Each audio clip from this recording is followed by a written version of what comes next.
Television City in Hollywood, this is the new $25,000 pyramid. Today's special guest from Falcon Crest, Abby Dalton, and from Magnum PI, Roger E. Mosley. Your host is Dick Clark. Yes. Thank you, Jack Clark, and welcome to the new $25,000 pyramid.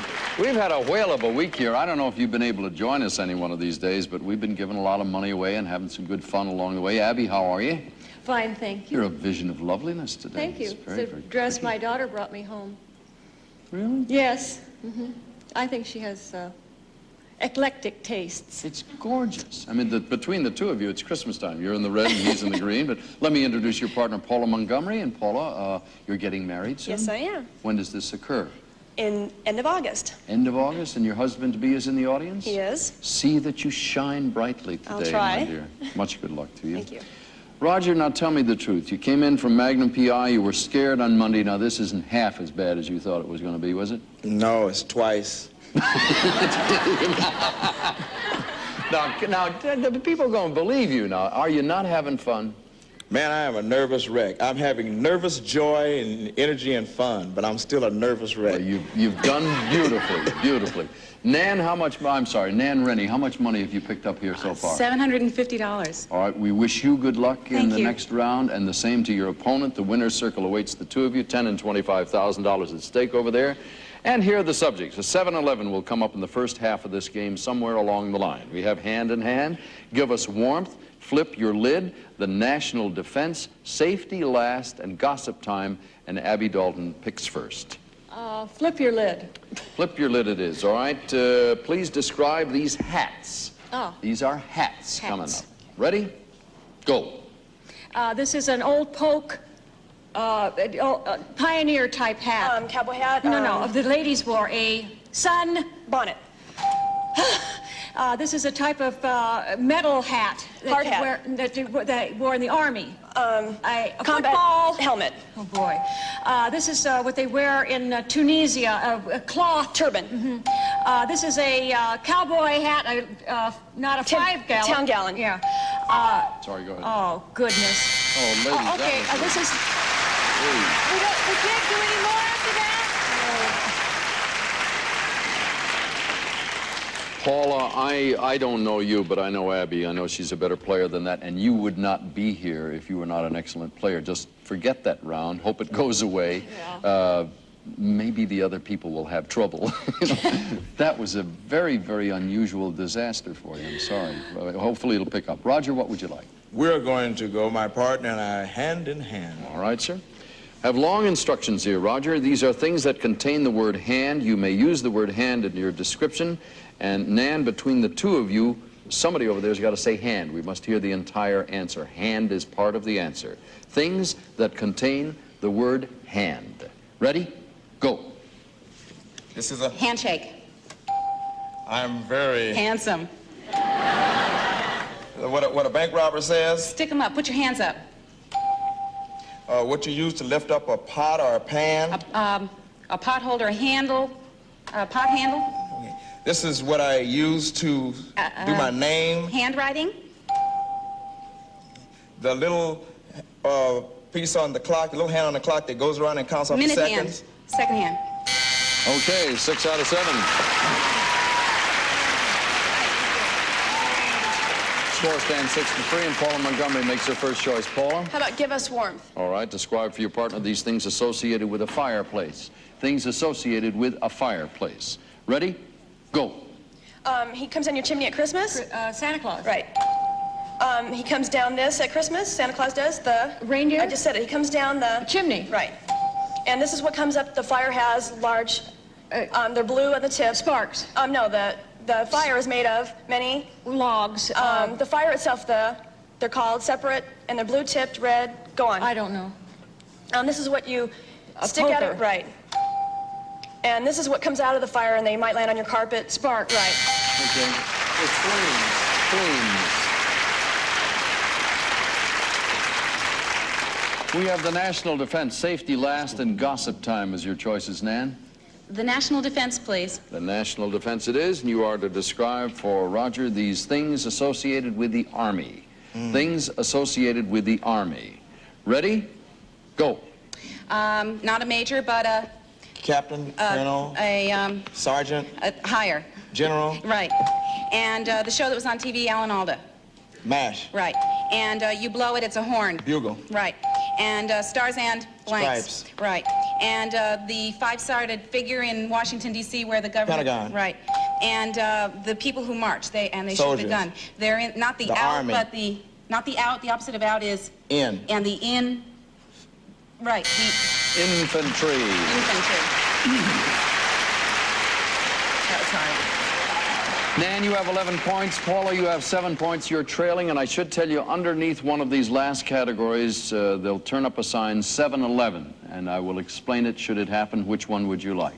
Gossip time. Gossip time. Let's see if it's there. That obviously means your opponent's going to get that one. Do you want to give or receive? I'll give. Describe for Abby these things people talk about at a cocktail party. Things people talk about at a cocktail party. Ready? Go. When you're married and you break up, you have a... You split when you're married. You have a... Breakup, a divorce. Right. The President of the United States. Ronald Reagan. This is... Making love is another word is... If you make love, you have... Sex. Right. This is... They write it about movies and... critic, in the paper, he a writes review. Right. If you don't make something large, you make it... Small. But Small talk. What does it do when it... Small. It becomes small is to... Something becomes small. Oh, brother. When something becomes small, Now, you ladies, I've got to have a little talk with you. Forget this part of the game. This is gone because you have, to all intents And none too purposes, soon. Yeah. You got started on the wrong foot. It'll all break up here in a minute. The other side is obviously going to win because they only need 1 point. Now, there's an interesting thought here. I should ask you, Nan, you want to try for all of these, or you want just the 1 point? I think I'd like to play it safe. Well, may I make a suggestion to you? Sure.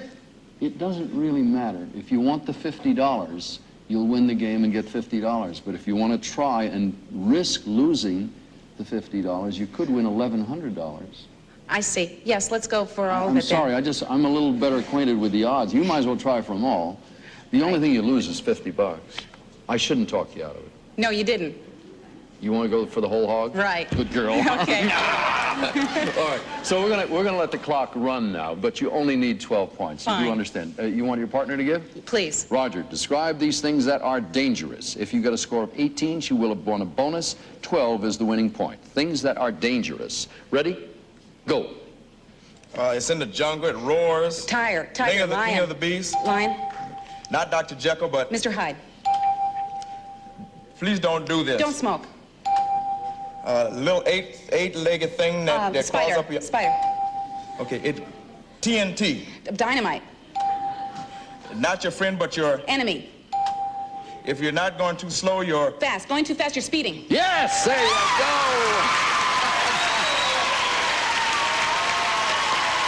All right. You won the chance at the winner's circle and $1,100. Let's go.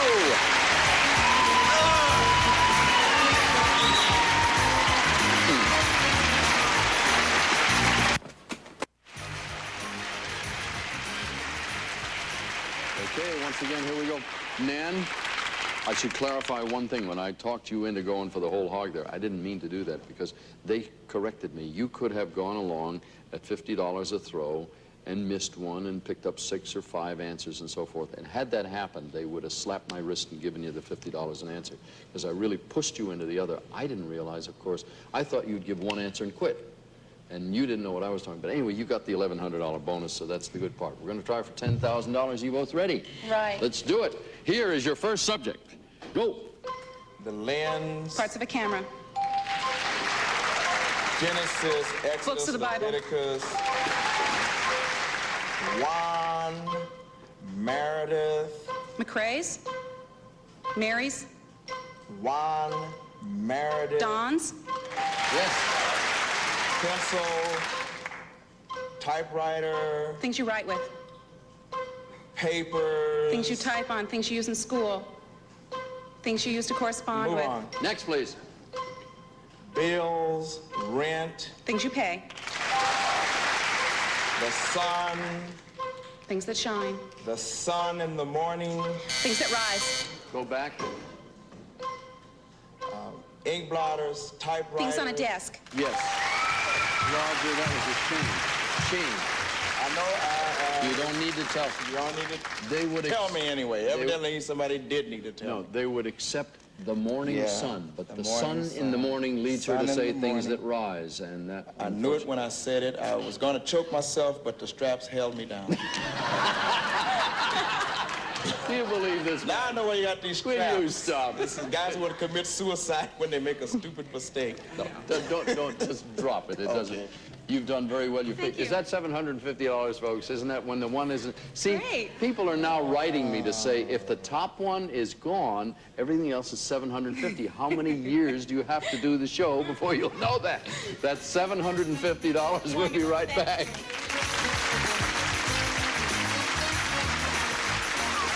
Chestnut. It's the second half of the new $25,000 pyramid here on CBS, and Nan has won herself $750. You'll be partnered with Abby Dalton this time around. Abby's vacationing for the moment from Falcon Crest. You're not shooting that right now, Yes, are we you? are. You are? How'd you get here? I had a week off. This is what you do when you don't have work going on? I know, I'm a glutton. You should be resting. I mean, here's a man who is resting. Roger, you go back to Magnum when? In August. We start up our new season in August. Fourth season, hey. Hey. Continued good luck and congratulations. Paula, we got to make this a little better round for you this time around. We're going to start over there with you in just a moment. Let's study the subjects we have. Let it flow, adapt to it, about face, get the message, the quad squad, and Mystery 7 this time offers that trip for 2 to Italy, 6 nights in Rome. It's worth $2,400, and I don't even have to ask you No, which you one you're don't. going to take. No. All right. You want the Mystery 7? Sure do. Roger, we'll Yes, tell you sir. what they all have in common when you finish, sir. We need 7 answers in order for the lady to win the bonus. Ready? Go. He swings in a tree in Monkey. the jungle. He's in hell and he's turning. Devil, What it costs you to make a phone call? a dime, She lives in the ocean. She's part Mermaid. fish and woman.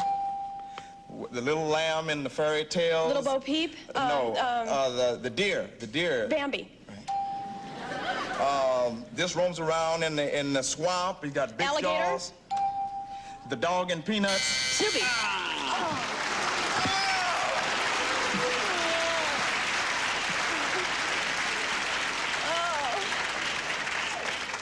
It's things with a tail, and we needed about 1 more second. I Good said score, though. it. 6 out of 7. Nothing to be ashamed of there. Abby, what would you like? I'm going to try about face. All right. Describe these things you see on a face. Things you see on a See on a face. face, okay. Ready? Go. This is what you put on your eyelashes? Mascara. These are, Smiles. you get when you grin too wrinkles? much. Yeah. These little dots on your nose. Freckles? This is what you, before you shave. You, Shaving cream. you make a... Lather. This is what you wear at a hat over your face, especially at a mask. funeral. At a funeral. Veil. This is in your chin. A dimple. A Cleft. These are when you have to shave off your... Whiskers. That's got it. Oh, goody. Got ourselves a close game going here. 7 to 6 is the score. Paula, please. I'll try the quad squad. All right. These are people whose first names contain 4 letters. And Roger, you must give us the entire name as a response. People whose first names contain 4 letters. We need the entire name as an answer. Ready? Go. Henry is her father, Peter's her brother. She's an actress and she has aerobics. Jane Fonda. You're right. He is in Saturday Night Fever. He's a dancer. He's in the new... John Travolta. Right. Her mother was Judy Garland. Liza Minnelli. Right. He played on The Odd Couple. He was the neat one. He played, Tony Randall. Right. She's a black woman singer. She's really famous and she's making a comeback. When you blow this, it's kind of instrument. It's a musical instrument that you blow. A horn. Right. Lena Horne. Right. Okay, you got Lena Horne. That's a hard one. Tough category with names. 11 to 7 is the score, Nan. Get the message, please. All right, describe for Abby these things that can have a message. Things that can have a message. Ready, go. An AM and FM radio. And not a minister or a priest, but in the Jewish religion. A rabbi. Right. And on February 14th, you get a blank. Valentine. Right. And do this with your head. Yes, nod. Right. And you send a singing... Telegram. Right. And you place something in the classified section of the newspaper. It's an ad. Right. And this is something you use to tell the future. It has a little dial and... A Ouija board. Yes, no, yeah. Yes, indeedy.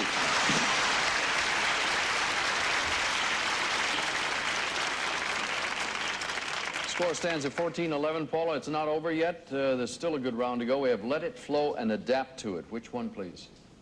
Let's go with Let It Flow. Let It Flow. And do you want Roger to give? Yes. Yeah. Describe for your partner these things that you pour. Things that you pour. Ready? Go. Not pepper, but Salt. you use it to clean your hair. Shampoo. Guys drinking it. Beer. Tide. Detergent. To clean your mouth. You gargle Toothpaste. with it. You gargle with it. Mouthwash. Oh, sorry. Go ahead. Go ahead. Mouthwash. Keep reading. Okay. Apple. It's a drink. Cider. What you use to make a driveway. Asphalt. You mix it up. Cement. Okay, now let me explain. It happened very naturally. The answer was mouthwash. You said you use it to clean your mouth. It was part of the answer. And you never hear these things when you say them. Oh. No. If we're going to do all, we all got to be together. One big... Make you feel any better? No. No. Well, folks, here we go. It's 17-14. Nan, you're going to give or receive? I'd like to receive. Abby, describe these things you have to get used to. Things you have to get used to. And you need 18 points. Ready? Go. This grows on your face a long... Beard. This is what you sleep in at night. Pillow. These Chinese eat with... Chopsticks. This is your manager, your... Boss. That's got it. Oh! It's a $25,000 try this time.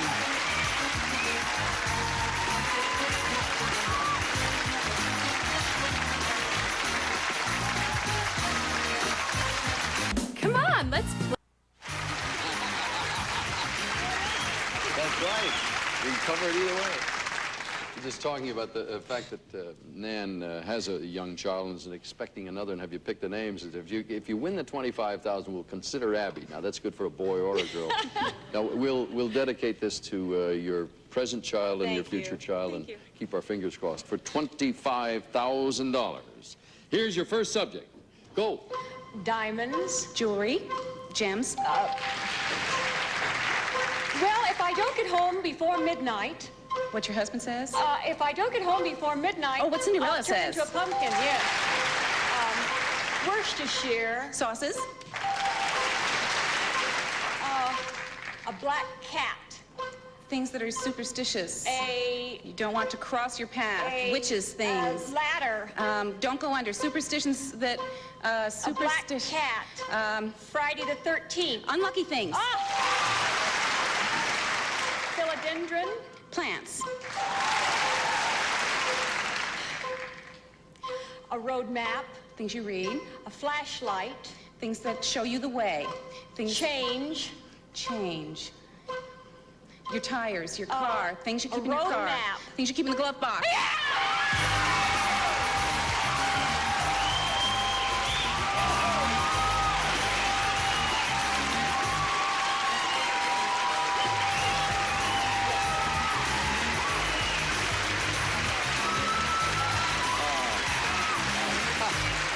congratulations.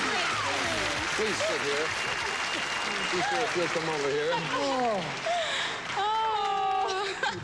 This is your oldest child. Right.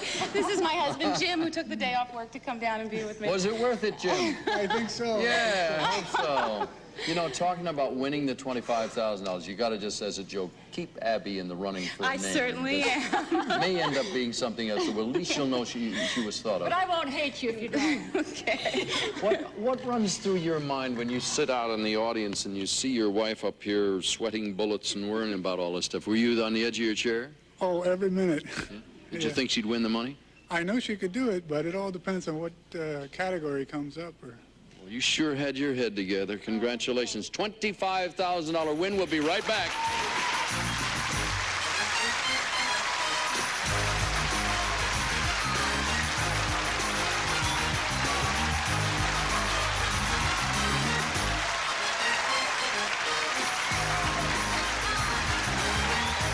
I'm number one. I'm number one. Zeros. All new Three's a Crowd. Find out who knows you best beginning November 29th only on Game Show Network. Hey, watch this. Time to strain your brain on Password and Password Plus. Then get ready to brush up on your body language.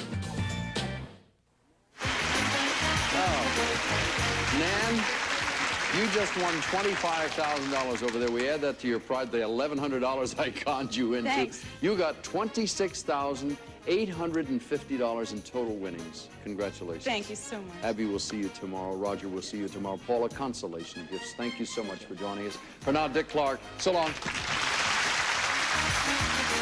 Some of our contestants will receive Spencer's Infants and Children's Wear, 15-piece layette set for every baby needs. Spencer's growing up with children for over 50 years.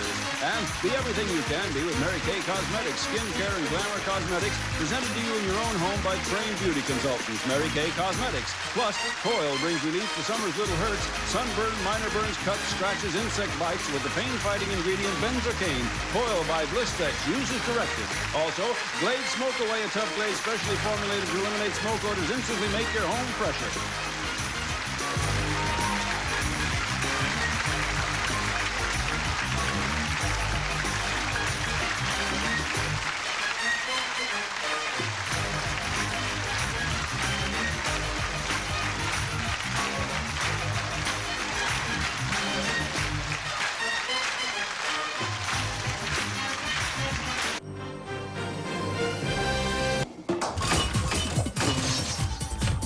Game Show Network. All play, all day.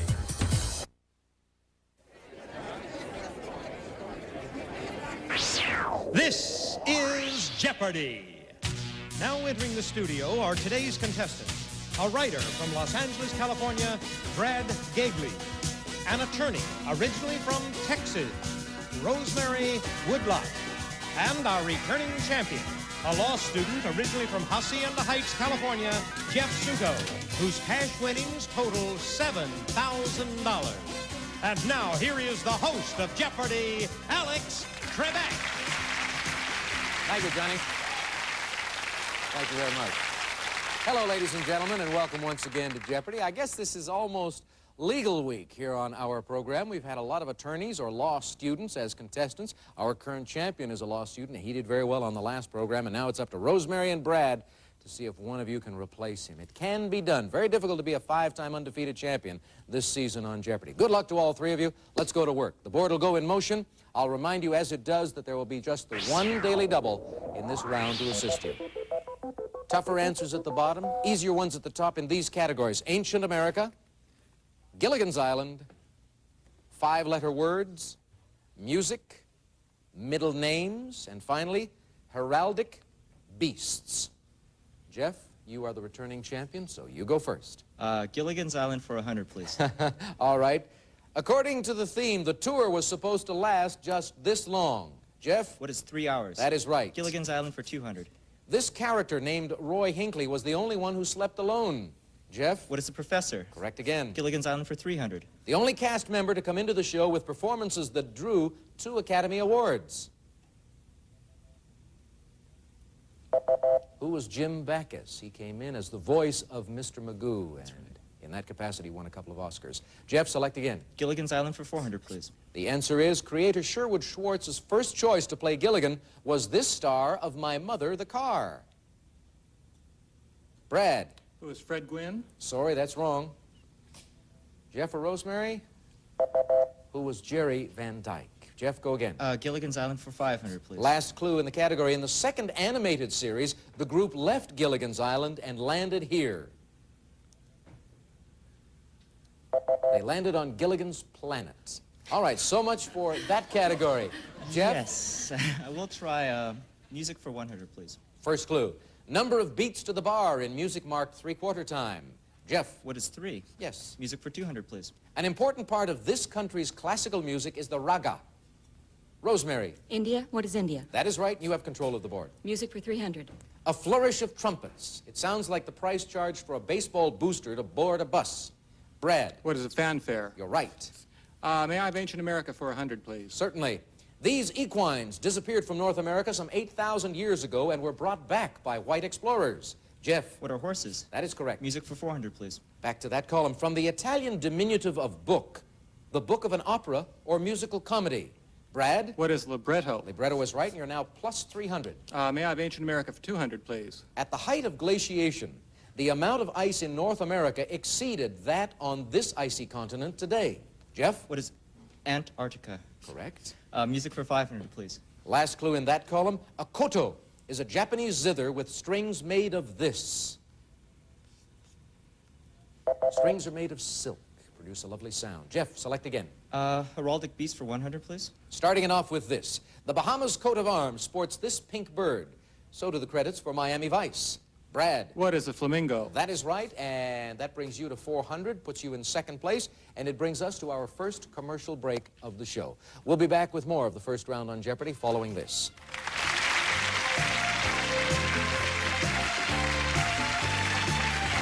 Hair from Conair? Go from curls to straight hair easily. Introducing Straight Styles. Its steamy mist gives you extra straightening power and leaves your hair looking healthy and silky. Get Straight Styles from Conair.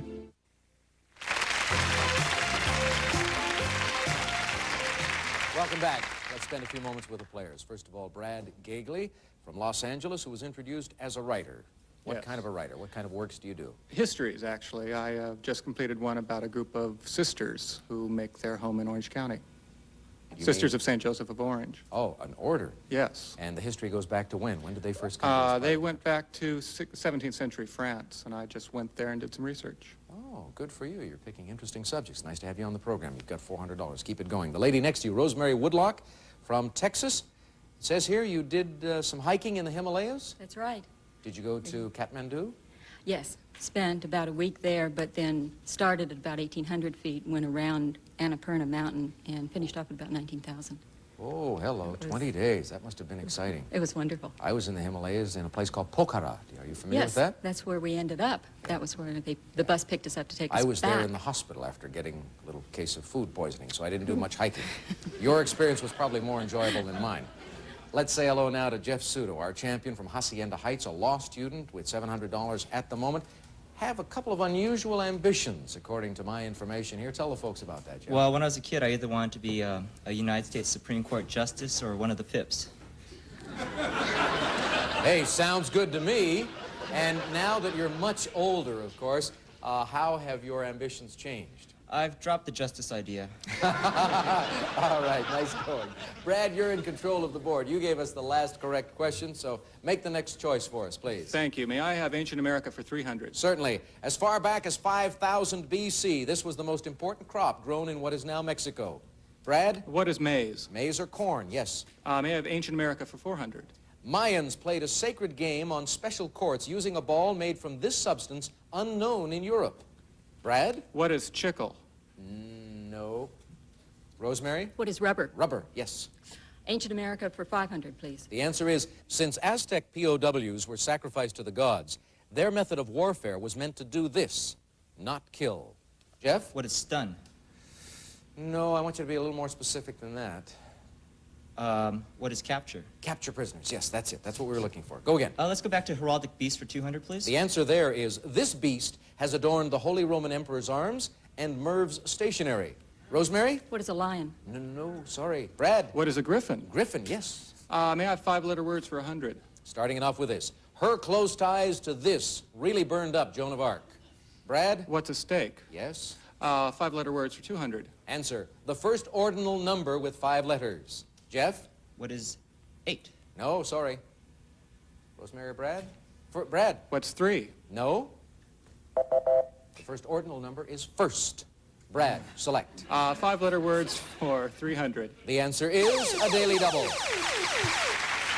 Brad, you're tied with Rosemary with $400 for second place. You can risk up to $500 on 500, please. For $500, here is the clue. Webster's calls it a color whose hue is somewhat less yellow than that of growing fresh grass. What is ochre? Sorry, that is wrong. What is green? That's the way Webster's describes it. You're at minus 100, but you have control of the board. Go again. 5-letter words for 400. According to an ungrammatical Sam Harris song, this don't bite. Sugar don't bite. Brad, select. Let's finish 5-letter words for 500. Navigational device that Captain Kidd wouldn't call a map. Brad? What is a chart? Chart, and you're back on the plus side, tied with Rosemary again. Select. Middle names for 100, please. The answer is Moses' brother and Elvis Presley's middle name. Rosemary. What is Aaron? Correct. Middle names for 200. Leslie Stainer used this, his middle name, as his last in such films as Gone with the Wind. Brad. What is Howard? Yes. Middle names for 300. Middle name of Harry Lewis, the author of Dodsworth. Rosemary. What is Sinclair? Correct. Middle names for 400. Joe Barrow dropped his last name and used this, his middle name, when boxing. Rosemary. What is Lewis? That's right. Middle names for 500. Elton John took this middle name, though he never killed a hydra or cleaned the stables of Augeas. Brad? What is Jason? No, sorry. Jeff? What is Hercules? Hercules is right, and we've got less than a minute to go. Select. Heraldic beast for 300, please. The answer is coats of arms of Belgium, Bulgaria, and Burundi have all displayed this beast, Panthera leo. Rosemary. What is lion? Right. Heraldic beast for 400, please. The crane, or grue, is the symbol for this Swiss region famed for its cheese. Jeff? What is Gruyere? Take another shot at it. What is Gruyere? All right, Gruyere is right. Go. And that'll leave us with one more clue up there, and it brings you to 1,900, Jeff. Rosemary in second place with 15. Brad, once again on the plus side, and that's good news, at 100. Things have a way of picking up very quickly in the Double Jeopardy round, and we'll be ready for that one right after this.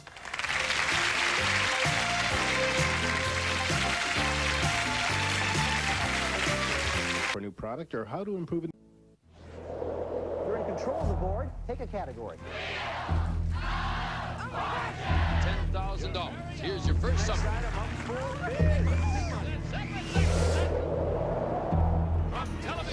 $10,000. Here's your first.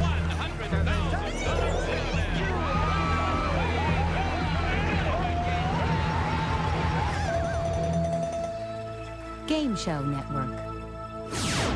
Have you played today?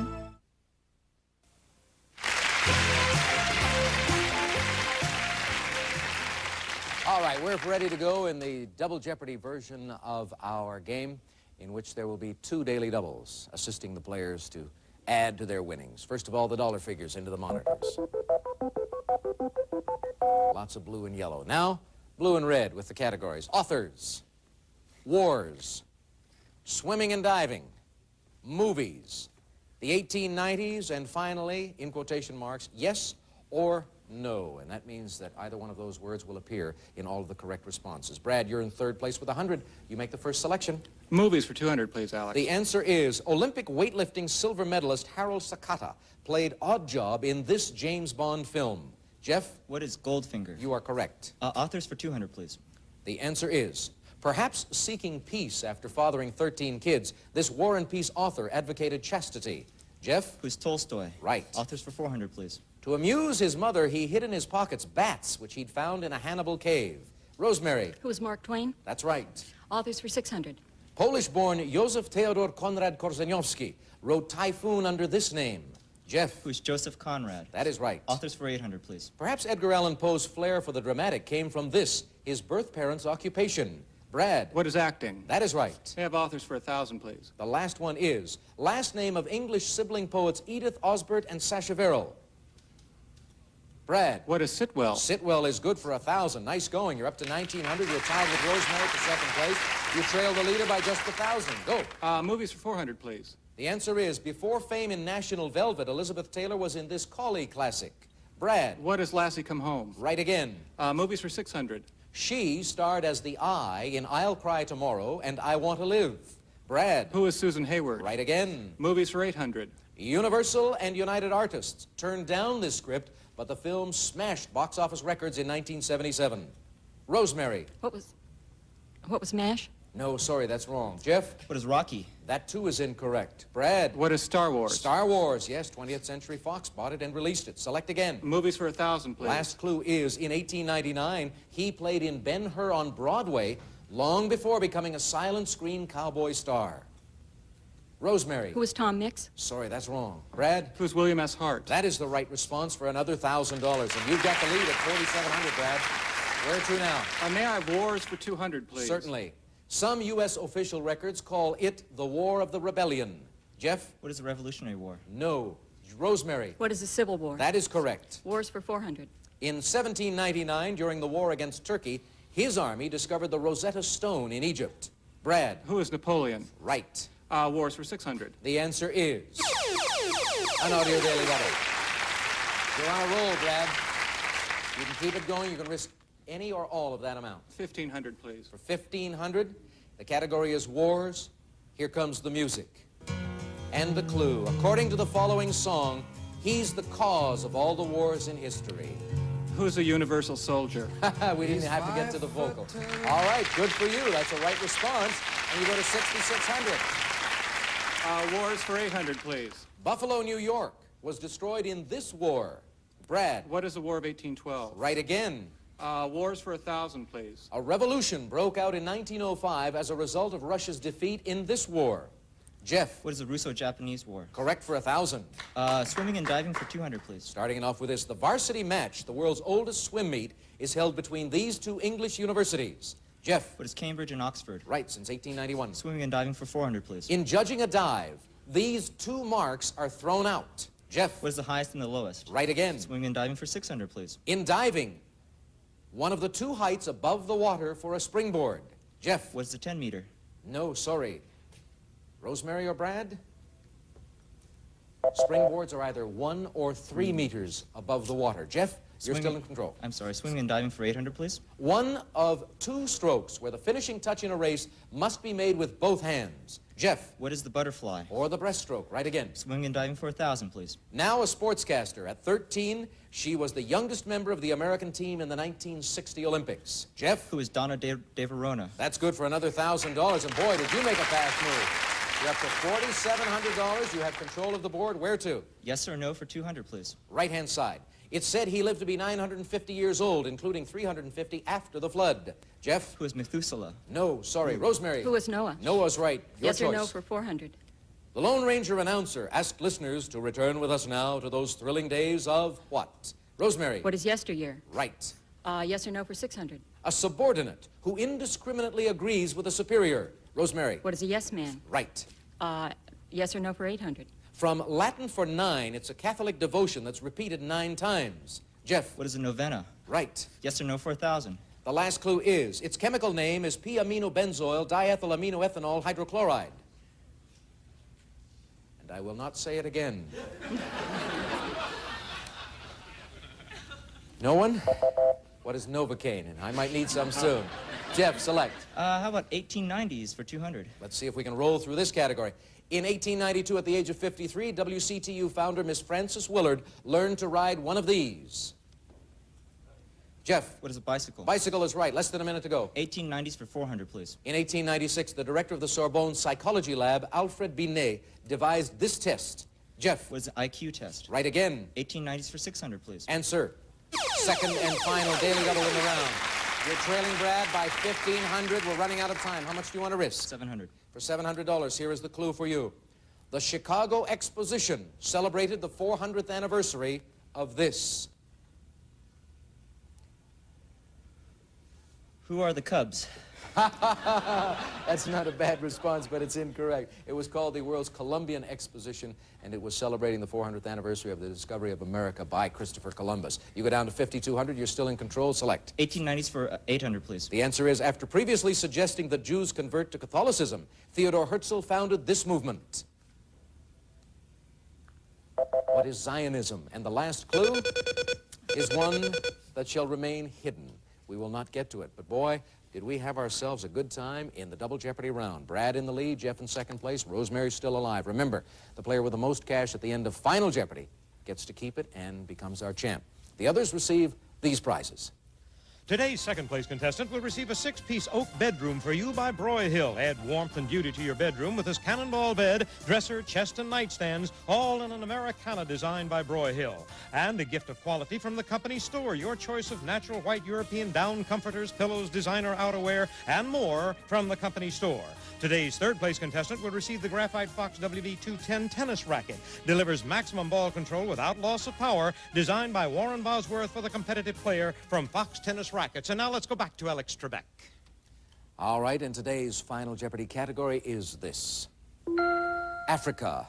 Our players will think about that. We'll verify the scores during this commercial break. Our players will make their wagers, and we'll come back to reveal the clue after this. Do not panic. Do not adjust your television set. Everything's all right. Because it's Game Show Network's Sunday night in black and white. We're bringing you a whole night of high-contrast hijinks. The night starts with Password at 5:30 Eastern, 2:30 Pacific, followed by What's My Line, I've Got a Secret, and To Tell the Truth. So stay at home with Monochrome and watch Game Show Network's Sunday night in black and white. We now return you to your regularly scheduled program. Fantastic Double Jeopardy round, particularly for one of our challengers, Brad, who went from $100 to $7,400, picked up $7,300 in that round. His score and that of the other players is correct. They have made their wagers based on this Final Jeopardy category, which is Africa. When I give you the answer, as you know, you'll have 30 seconds in which to write down the question. Be sure it is in that form, please. Final Jeopardy clue today is this. Last two countries in the world alphabetically, Victoria Falls lies on their mutual border. Good luck.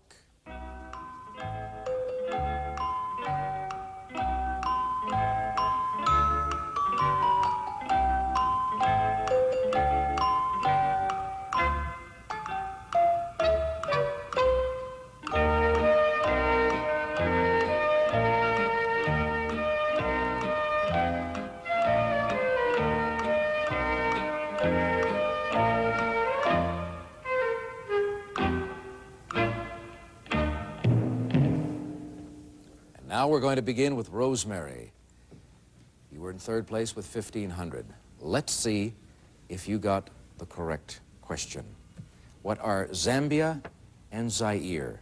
Sorry, that's wrong. How much did you risk? $1,500, and that means you drop down to nothing. We go to Jeff Suto, our returning champion. He had $5,200. Did he get the right response? What are Zimbabwe and Zaire? That, too, is wrong. How much is it going to cost you? $4,600. That will leave you with $600. Now we go to Brad, was leading with $7,400. He's smiling, but it's an enigmatic smile. Let's see what it means. What are Zambia and Zaire? You had, among you, you had the two correct countries. They are Zambia and Zimbabwe. Zaire comes ahead of Zambia alphabetically. Well, let's see, Brad, you have $7,400. If you risked a bundle, you will not be our new Jeopardy champion. How much did you venture? $3,001? That leaves you with $4,399, and today that is enough to become Jeopardy champion. So congratulations to you, and congratulations on superior play in that second round. We've got to go, ladies and gentlemen. Until next time, right here on Jeopardy, have a good time. So long. Today's second and third place contestants will receive nothing puts a smile on your face like the taste of Lipton cup of soup, because nobody makes soup in a cup like Lipton. Enjoy an exciting variety of great tasting soups anytime, any place. Radio Steel, maker of the original red wagon. Built to last, Radio Flyer wagons have been favorites for over 60 years. Easy Nails by iLure, the amazing press-on nails that go on in seconds without messy glue. Easy Nails press-on nails by iLure. Farm fresh, great tasting Mr. Turkey brand Turkey Frank's luncheon meats and turkey breast. Delicious low-calorie meats from Mr. Turkey. Minwax, America's favorite wood finishes. Minwax makes it easy to get professional results. Bring out the beauty with wood finishing products by Minwax. Rice-A-Roni, the San Francisco treat. Traditional style or new microwave. Either way, the flavor can't be beat. Fleischmann's yeast helps you bake a delicious homemade 60-minute meal in a bread loaf. Trust Fleischmann's yeast for taste and quality.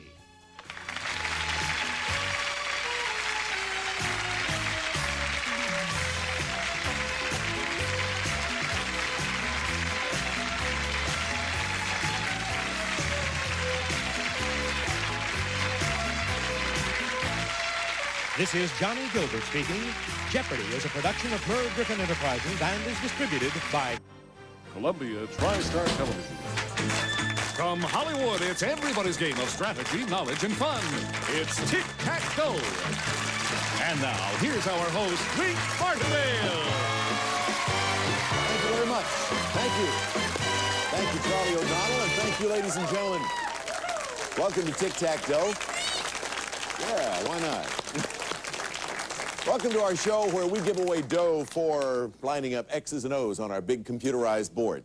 The person that's doing that with great ease, apparently, right now, is this lady right here. Let's say hello to her, Charlie. Our current champion is a waitress who is married to a petty officer in the Navy. She enjoys reading and people watching. Her winnings total in cash and prizes $10,200. Meet Carissa Masters. And her opponent is an export agent who once played professional football. He enjoys politics and sports. Meet Tony Smith.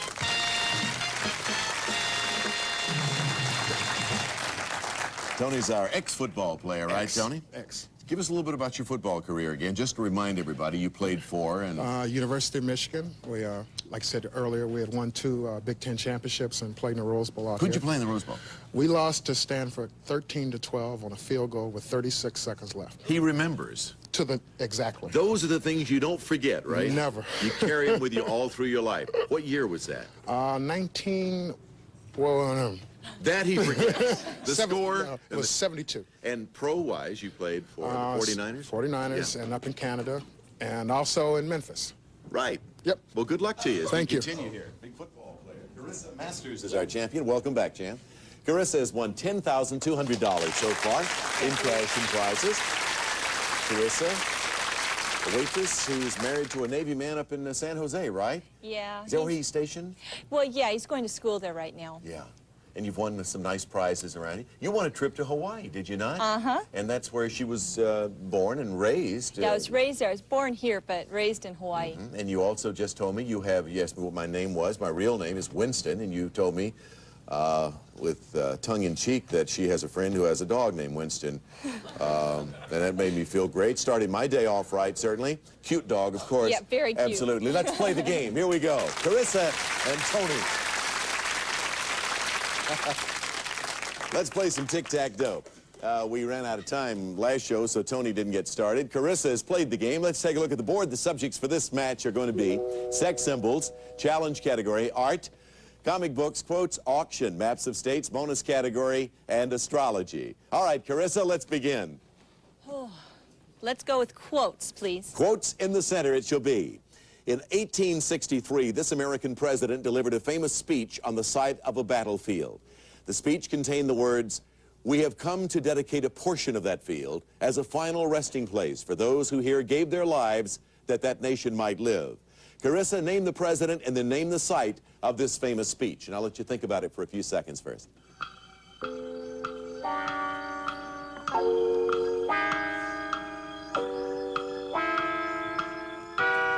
Okay, Carissa, I told you well, I'll give you a few words of that quote. Name the president who spoke those words. Abraham Lincoln. Yes, the site of the famous speech? Gettysburg. Right, the Gettysburg Address, Abraham Lincoln. So quotes gets an X, we get $300 added to the pot, and that gets us going. We shuffle. All right, Big Tony? Okay, I take maps of states, Wayne. Maps of states. Take a look at this map, Tony. This state contains Hell's Canyon, which at 7,900 feet is the deepest canyon in the United States. Name the state. Idaho. Right, the state is Idaho. Hills of Idaho. Put an O in that box, and let's shuffle again. Tic-tac-toe continues with Carissa. Let's go with maps of states, please. Okay, popular category. Look at this map, Carissa. This state was the first to institute minimum wage laws, workers' compensation insurance, and was even the site of the first kindergarten. Name the state. Minnesota? No, that's Wisconsin. The state of Wisconsin right up there next to those Great Lakes. So let's move the categories around. We shuffle, $500 in the pot. Tony, you can forge ahead. I'll take maps of states again, Wink. All right, again, maps of states. Look at this map, Tony. This state leads the nation in the production of low-bush blueberries and leads the world in the production of tinned sardines. Name it. Maine. Yes, the state of Maine. So we put an O in that box, and $200 goes into the pot for that correct answer. Let's move the categories around. Carissa, back to you, love. Let's go with the bonus category, please. The bonus category is a three-parter. If you answer all three parts correctly, Carissa, you immediately get another turn. The subject of this bonus question is European capitals. Okay. European capitals, wow. I'll name 3 European capital cities, and you tell me the countries of which each is the capital. Bern, Prague, and Copenhagen. Let's start with Bern. What country? West Germany? No, Switzerland. Prague would be Czechoslovakia, and Copenhagen, Denmark. Let's move the categories around. Tony, it'll be your turn as we continue still with a $700 pot. Let's go to maps of states. You like that category, don't you? It's been good for you, 2 out of 2. Look at this map, Tony. In 1864, by popular vote, the capital of this state was moved from the town of Corvallis back to the original site on the banks of the Willamette River. Name that capital city. Oregon. No, I wanted Salem. the capital city. I'm sorry. Salem. I can't accept that, correct? That's right. I have to take your first answer. I didn't ask for the state. Salem is the answer I was looking for. The state is Oregon. City's what we needed. So we're going to take a break. Still, $700 in the pot. 1X2Os, and we'll continue right after this. On Tic-tac-toe, if you beat 5 opponents in a row, you win a very nice gift, and Charlie's going to tell us what it is. It's a brand new car. The Eagle Wagon comes equipped with luxury features like air conditioning, AM/FM stereo, tinted glass, and roof rack, plus the confidence of Select Drive, the all-service 4-wheel drive system furnished by American Motors. And now back to you, Wink. Very well said, Charlie, as only Charlie can say at a brand new car. Let's move the categories around. $700 in the pot. Carissa, I believe it is your turn, my dear. Let's go with quotes, please. First time in the category of quotes. Carissa, in 1951, after 52 years of military service, this American general uttered the famous line, "Old soldiers never die, they just fade away." Name him. MacArthur? That's right, Douglas MacArthur, General Douglas MacArthur. In his speech to Congress, 1951, I believe it was. That was the second time on quotes, by the way, and you got them both. Let's move the categories around, $900 pot. Okay, Tony. I'll have to go to art to block, Wink. Art to block Carissa. This American artist became famous for his paintings of George Washington. His unfinished portrait of Washington, entitled Athenaeum, is probably the best-known portrait in America. To block Carissa, name him. Stewart. Yes, Gilbert Stewart. Art gets an O. We get a shuffle. 4 boxes remaining. Okay, we're up to $1,100, Carissa. Well, let's see. I guess I'll go with comic books for the block. Okay, comic books for a horizontal block across the bottom of the board. This friendly ghost from the comic books might battle the ghostly trio with the help of Nightmare, the Ghost Horse, and Wendy, the Good Little Witch. For a block, name him. My daughter watches her all the time, Casper. That's right, Casper, the friendly ghost. One of my all-time favorites. How about you? Comic books, put it next there. 3 boxes left. We shuffle. Tony, with a $1,300 pot, what is your pleasure? I'll go to the auction block to win. Auction block to win, all right. In this category, you both, of course, get to bid on how many correct answers you can give. The high bidder gets control. Here is the question. The Boy Scout law contains 12 specific qualities to which a Boy Scout aspires. The question is, how many can you name? Now, Tony, to get the box, you, of course, get to start the bidding. Carissa, then you'll get to up the bid or whatever. Tony, you're going for tic-tac-toe. Carissa, you're going for a block. All right, Tony, the bidding starts with you. I'll do 5, Wink.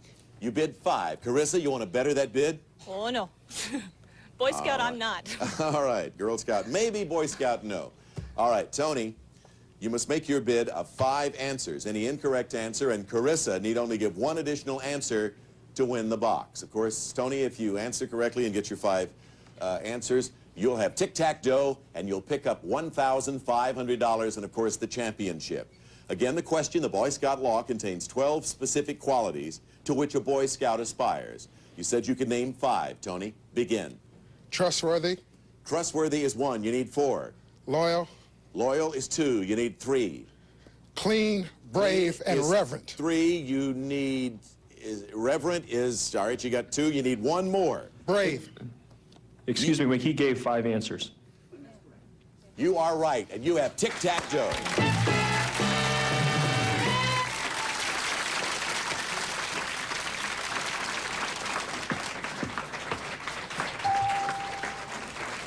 I thought I was counting them as I went along. Maybe I missed one somewhere, but I know you named clean, brave, loyal, reverent, and trustworthy. The ones that were left were cheerful, courteous, friendly, helpful, kind, obedient, and thrifty. So, Tony, congratulations. Were you ever a Boy Scout? I sure was. I knew them all. All righty. I should have asked you to name them all, then. Clean, brave, and reverent are the last 3. Okay. You got ahead of me, I'll tell you that. I didn't know them all. So you have a vertical tic-tac-dough, and you pick up, as the new champion, $1,500. Congratulations to you. Carissa, you've been a good champion over there. Beautiful lady champion, you leave us with $10,200 in cash and prizes, and best of luck to you. Thank you. Thank you so much for being with us. All right, Tony, let's play the dragon. Come on over. All right, congratulations to you. I bet you were the biggest Boy Scout in your group, too. Well, not back then, you know. Behind these, I beg your pardon. You were big. Behind these numbers, various amounts of money, a tick and a tack, and of course the thing there in the center. Reach $1,000 or more, get tick and tack. Charlie O'Donnell, what do you have for Big Tony? Well, Tony, you'll automatically like these gifts, which do your chores all by themselves. First, Tony, your calls will be answered by this dependable phone machine. Codaphone's telephone answering device, voice-controlled message recorder, with remote message retrieval from any touch-tone phone in the world without a beeper. From Codaphone, keeping people in touch for 25 years. Then just set the switch and your meals will be cooked by this modern microwave oven. Food for one or a whole family. Discover how quick and easy cooking can be with this full-featured microwave oven recommended by Chef Tell from Hardwick Stove Company. Next, your water will be treated by this computerized water softener. The new Rain Soft computerized water treatment system softens your water, filters, and purifies it, providing perfect water for every use in your home. And finally, Tony, you'll free up a lot of leisure time when you have this gift worth over $1,000 to handle your laundry automatically. This hard-working washer and dryer. A heavy-duty laundry pair featuring 4 water temperature settings on multi-speed washer. Electric or gas automatic dry dryer has 4 drying temperatures, including permanent press settings from Kelvinator Appliance Company. This automatically package is worth in cash and prizes over $4,550. Okay, Tony, $4,500 and $50, $4,550 worth of prizes. Still thinking about the Boy Scout law. Okay, you have anybody in the audience? No, I don't, but I need all the help I can. Little advice here, little help for Big Tony, all righty? What's he doing right now? What's he doing? What do you see you like? 4. Number 4 is the beginning point for Tony, and he says he likes tech. You know what you need? Little deuce. Little deuce. Top center. Number 2.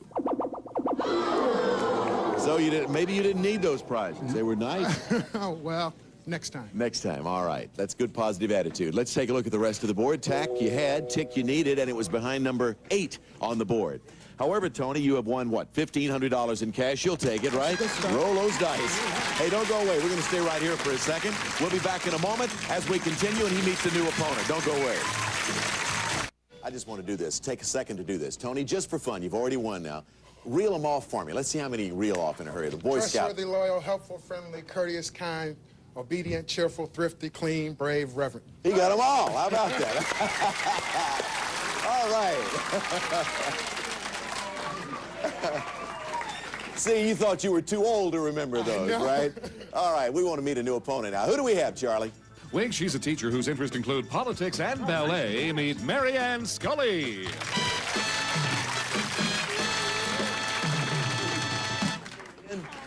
You're a teacher, right? Yes, I am. What do you teach? I'm a nursery school teacher. I've got the little ones, the 2-, 3-, and 4-year-olds. Really? Why did you decide to teach the little ones? Well, they're fun. They're imaginative and creative, and they learn through doing. It's a good age. What does Marianne do in her spare time? Well, I take some ballet classes, maybe once or twice a week, which it's fun and relaxing, and I can pretend to be a little ballerina if I want to. Well, let's see if you're on your toes as we get into a game of tic-tac-toe. All righty, Marianne. Tony, take a look at the board.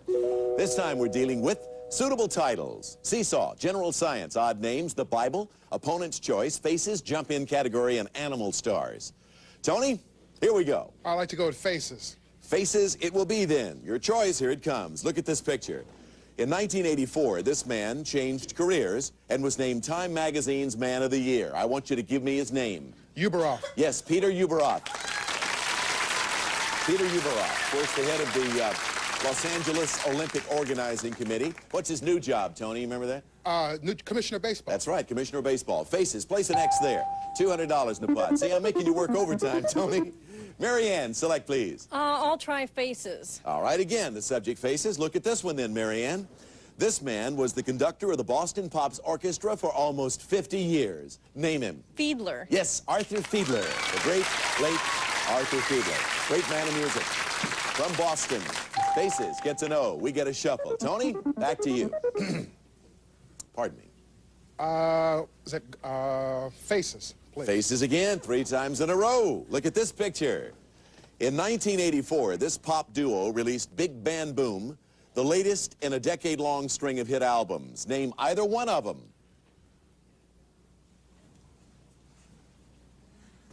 That's Hall and Oates. Hall and Oates. Yeah, Daryl Hall and John Oates. Okay, let's shuffle the categories. Still a $400 pot. Sounds so easy after you know who it is, right, Tony? The other night. Marianne? Let's try Animal Stars. Okay, here's your question, Marianne. This animal star has been the symbol of the Borden Company since 1936. She is a purebred Jersey cow and has even appeared live at such places as the Kentucky Derby and the Indianapolis 500. Name that famous cow. Elsie? Yeah, Elsie the cow. Elsie the Borden cow. Animal stars. For Elsie, we put an O. And also for Marianne. Tony? Faces in the center, Wink. Yeah, you really need this one for a vertical block of Marianne. Look at this picture, Tony. She's been Miss America, a sports commentator, a news anchor woman, and the wife of a governor. I want you to name her, and then name the state her husband governed. And I'll give you a few seconds to study the picture.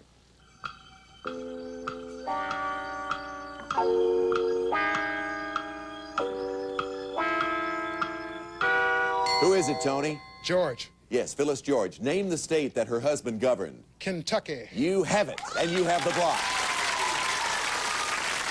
What a pretty face, huh? Yeah. Vertical block with an X there. Pot worth $900. Marianne? I'll have to take odd names to block. For a diagonal block this time of your opponent, Tony. This Olympic swimming champion named Buster starred as both Buck Rogers and Flash Gordon in the movies. His name sounds like a creature you might see at the beach. For a block, name him. Crab. Yes, Buster Crab. All right, Marianne, that's good for a block. Diagonally, you put an O there and move them around again. With an $1,100 pot, Tony, I turn it back to you. I'll have to go to the jump-in category, Wink. You know how this works. The jump-in category works thusly. I'll read the jump-in question to both of you. Whoever buzzes in first gets the chance to answer the question. Get it right, and you get the box. Miss it, and your opponent gets to answer the question. Hands on buzzers. Obviously, Marianne, you are going for tic-tac-dough if you get this. And Tony, you are going for a block. Hands on buzzers. This actor was born in Tasmania, the son of a distinguished... Tony. Earl Flynn. You have the block. Errol Flynn. Very quick. Wow. You know your movies, I'll tell you. I'll do this whole question just to show you what was going to be said about this actor. Born in Tasmania, son of a distinguished marine biologist, he worked as a gold seeker, a shipping clerk, and even managed a tobacco plantation before he got a small part playing Fletcher Christian in the movie In the Wake of the Bounty. He went to Hollywood and starred in swashbucklers like Captain Blood and the Seahawk. Name him, Errol Flynn. Tony, you have a successful block. 3 boxes left. Let's move them around again, and we find the jump-in category. Seesaw and faces, Marianne, from which to select. I'll try Faces. Faces again. Popular category in this game. Look at this picture, Marianne. In 1981, this woman was appointed to one of the highest posts in the American judiciary. Name her. Sandra Day O'Connor. Yes, an Associate Justice of the United States Supreme Court. Sandra Day O'Connor. Faces, we put an O there. $1,500 pot. We'll be back with more of Tic Tac Dough in just a moment.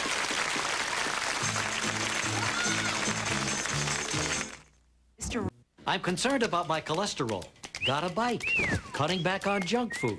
Fortunately, my wife Joy brought home a spread called Take Control. Studies suggest it helps lower bad cholesterol up to 10%. And it's delicious. Take control. Stick around for the game that catches you hook, line, and sinker. Card Sharks. Then take a spin on Wheel of Fortune, followed by Jeopardy. We're out of time, so we're going to have to say goodbye to this sweet thing here, Marianne. Your mother's out here. I hope we can meet her on the next show. Tony, congratulations. $1,500 richer after today. And our new champion, we'll see you next time when we play Tic Tac Dough. Goodbye, everybody. Some of our departing contestants will receive O-Cedar Angler Broom. Sweeps cleaner, sweeps faster. It's another top-quality work saver from O-Cedar. O-Cedar makes your life easier. This isn't my mother's? It's Ragu home-style spaghetti sauce. Good enough to call homemade. No, it isn't. It's from a jar. You're kidding. I know. Elements, icy smooth and clean. It's the feeling. Cool sensation. Elements. Here's my old furniture polish, Pledge. Here's my new, Behold. Behold cleans greasy crayon marks better than Pledge. Costs less, too. No wonder I'm sold on Behold.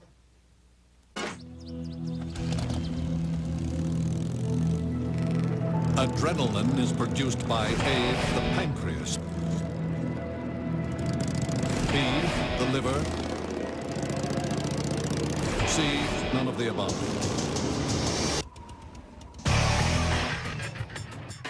It's his game. You're just playing it. The all-new season of Inquisition. Weeknights at 7 and 11 Eastern. Only on Game Show Network.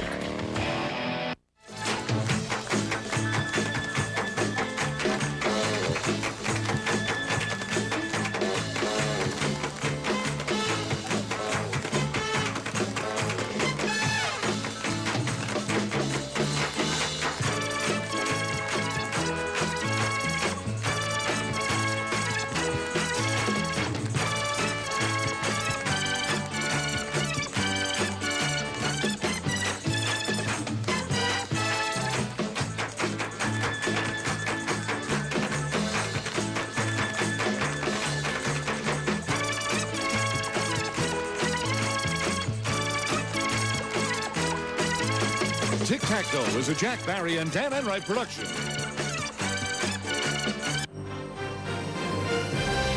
Comfort Band keeps them up comfortably. Without begging or sagging, nothing beats a great pair of legs. And Niagara Spray Starch restores body that detergents wash away for faster ironing. America's favorite spray starch is Niagara.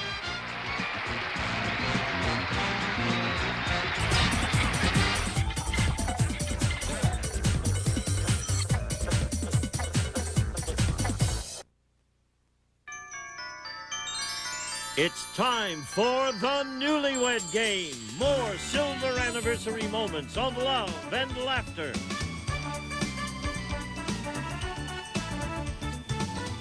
And here's the star of the Newlywed Game, Bob Eubanks.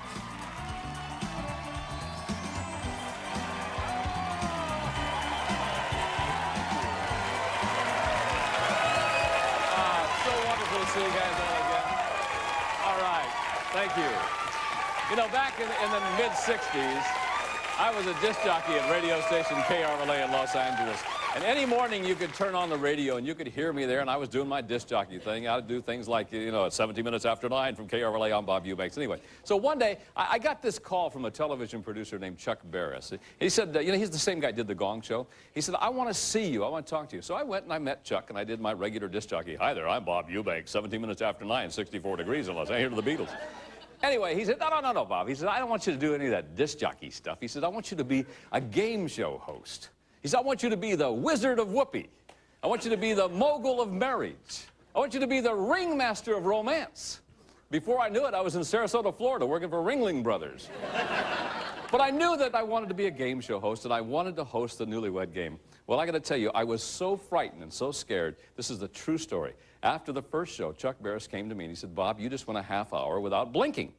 So I had to write myself a note. I put it on the podium, and I said, we'll be back with more of the Newlywed Game right after these messages.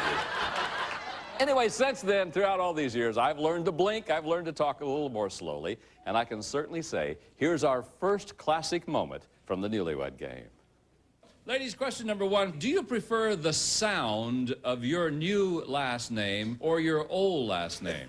My First name. My maiden name. You prefer the sound of your old last name? Yeah. What was your old last name? Valella. Pardon me? Valella. Falala? Well, that's pretty. You See? prefer that to Ostrowski? Yes. Oh, God, I can't He says you like your... Hold the card up this way, Lance. There it is. Why would your new anyone last want name, yeah. Ostrowski over Valella? It's a good Polish name. It means, Polish is right. It's a good Polish name. It means, help me, there's a hog in our kitchen. His mother, who's not Polish, tells him It's a good name. That's what Ostrowski means? There's a hog in your kitchen? No, actually, it means sharp, but they're not really positive about that. She said you are the clumsiest son of a gun in the world in the bedroom.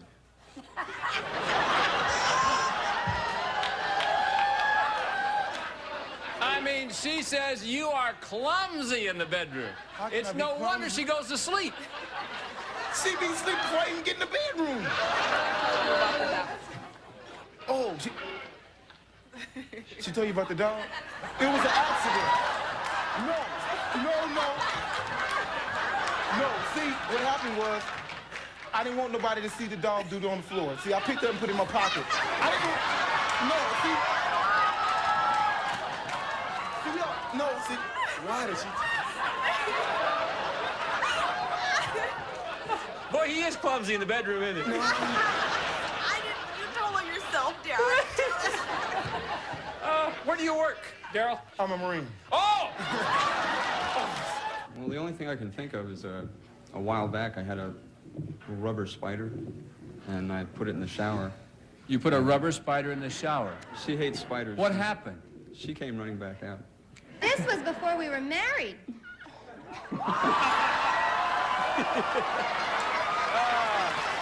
You guys are just amazing, that's all I can say. And the reason I say you guys is because in our studio audience we have a lot of newlyweds that have returned to join us on our 25th anniversary here, and we welcome all of them here. By the way, where's Jim Lowe? Jim, where are you? There, Jim, right there. Jim, I remember when you were on the show, you wore a brown and white check jacket. It looked like, I put it on my horses, that's what it looked like. You know? I mean, did the whole band get those suckers, or just the leader? No, just the... No more jokes about his jacket. In fact, you won't need any more jokes when you see it. The jacket, and a little conversation we had about who paid for what during their wedding. What's this? Most of it came from my dad, but we spent half of that, his half and my half, and then he spent about another about $500. $500? All right, he said that he contributed $300 to your wedding. There's no way I'm gonna spend $500 for booze. You spent... No way. You spent $250, and $300 half of my dad was $250. That's $500. Leave your father out of it. No, the $500. $300. The $500 was given to us, and then we spent it for the wedding. Don't you remember? $300. I spent $300. I know you did, right. Yes. I believe you. Well, we were pretty sharp dressers. There's no doubt about it. We were sharp dressers. Not anymore. No, I noticed that. Speaking of sharp, here's Anthony Sharp with his wife, Glenda Joy, as they prepared on the Newlywed Game back in 1977. What is your wife's one erogenous zone that you have never discovered? Anthony! Yes. Did I wake you? Oh, no, I was thinking. Oh, okay. Oh, I would have to say her back. Her back? Yeah, because, you know, I mean, I'm always, you know, underneath her, but my eyes can't go around and see, you know, I just, you know, my finger might, you know, you know, her back. Yeah, right. I thought that was your answer. She said it would be her thighs. Woman! Wrong. Many times I play with your feet. I mean, your legs. Those are my feet, not my legs. Joey, many times I play with your legs. You always look at my back. It's like your mother. Is he a romantic guy? No. What? Totally done. Boring. What do you think the boring? Boring? What do you think the problem is? Him. What do you mean? The sharp tradition. You can see it. It's nothing but lovers. Duds. Duds? I'm the first man you met before you got married, woman. What you talking about? No, that's wrong. That's wrong. Who's the boss in your family? I am. No. That's a lie. That's a lie. That's a lie. Now, you know it's a lie. Now apologize.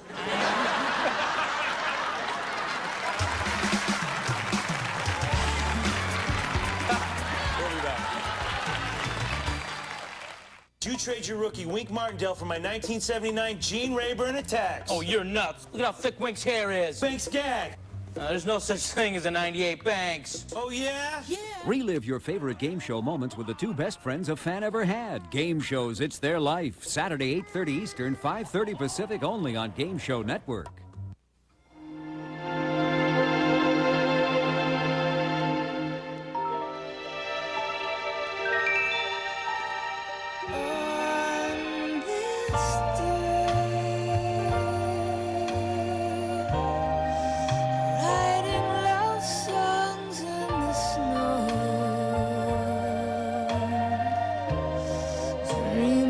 Want to melt someone's heart this Christmas?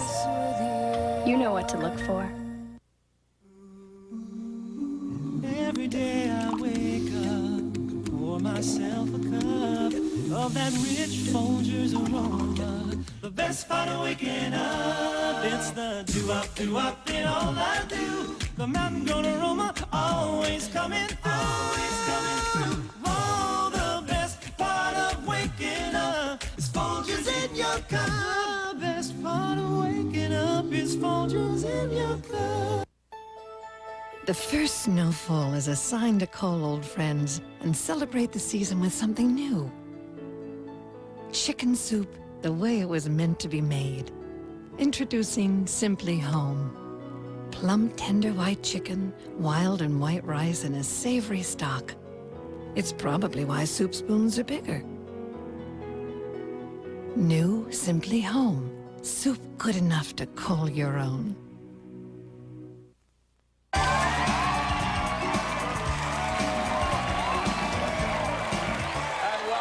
Everybody. You know, back when the Newlywed Game had been on the air, about 7 years, the writers seemed to be running out of ideas. So I said one day, why don't you guys just ask for a definition of a word? And I knew that we had really hit a vein when I asked, what's your husband's favorite rodent? And the girl said, his saxophone. And then I said, well, what's your husband's favorite condiment? And she said, his karate school. Truly happened. But then, I'm not even going to begin to tell you what happened when I said, when's the last time your husband masticated? Here's some more play on words. How many digits have you got? 3. Really? 3 digits? Your wife said that you only have 1 digit. Oh, 1. I didn't even know I didn't understand the question. I just said 1. I didn't know. Well, he asked you how many digits do I have. Where do you think his digit is? I don't know. I was thinking something nasty. And No. Dave, you know I don't know what Achilles' heel is. I don't even know how to say it, much less know what it is. Say what? Achilles. Whose? Achilles. Say it slowly now. Go to the next person. Oh, it's the last thing he commemorated. Shannon? Commemorated? Yeah. The last thing he commemorated. Be specific, please. His shoes, because the soles came off. The shoes. Listen, we don't want to have any kids. So about once a month we commemorate. The newlyweds who got mixed up. I mean, their pontifications and machinations sometimes totally befuddled me, too. From what I can tell, all the women my husband dated before me had one thing in common. They... what? Be specific. Stuart? They were slightly on the Rubenesque side. Rubenesque? That's really good, isn't it? Oh, yeah, Zoftig. Rubenesque and Zoftig.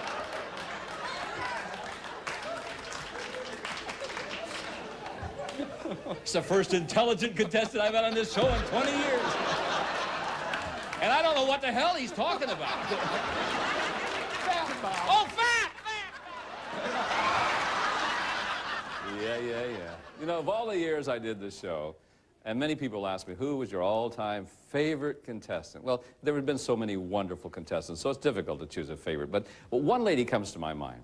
And I had more fun with this contestant in 30 minutes, I think, than I've ever had with any contestant, and that's her right there. Her name is Kathy.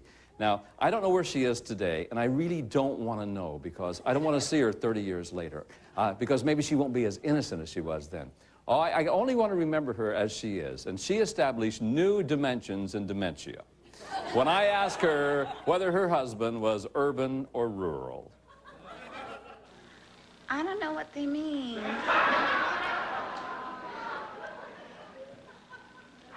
You know it. I mean, you married him. What do you think? Heck, he's urban. He's urban. Yeah. How long has he been that way? For about 2 months. 2 months he's been there.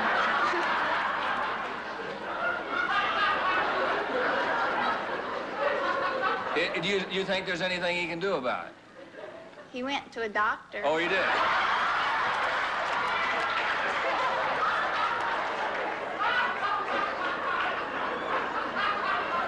Did the doctor give him anything for his urban? He gave me something. Wasn't she wonderful? That was Kathy, one of my all-time favorite contestants. This young man is Jeffrey Jocelyn. Jeffrey, how are you? Nice to see you here. Nice to see you, Bob. May I call you Bob? You can call me anything you want. I just don't care. Just spell it right. That's all I ask. But your parents were on the show when, in 1972? I believe I'm not that familiar. You were just a gleam in their eye at the time. Now, when they appeared on the show, if I remember correctly, your dad revealed a little secret about your mom. Are you going to want to see this? I don't think so. Well, turn over there and take a look. Gentlemen, what exactly was the last physical thing you were doing the last time your wife surprised you unexpectedly? Dave? It'd have to be taking a shower, because she's forever coming up and grabbing through the shower curtain. She does? It's rather cold. That's your mom and dad. You'd never seen that before, had you? No, are my friends gonna see that? No, I don't think so. You stay right here. I want to talk to your mom and dad. You all right? Yeah. I still want to know, do you still grab him through the shower? Once in a while. Good for you. Okay. At least they're still alive, you know what I mean? Let me ask you a question, Jeff. How long do you think that you should date a girl before things get, you know, really romantic? My parents are still here. That doesn't matter, right? Yeah. No, listen, don't worry about that, because let me tell you what I asked your mother. I asked your mother a question similar to that, and take a look at what happens. Oh, me first. Let's see, before I would, For how long first? He knew you for... long? He knew me for 1 week before I would, before I would give in.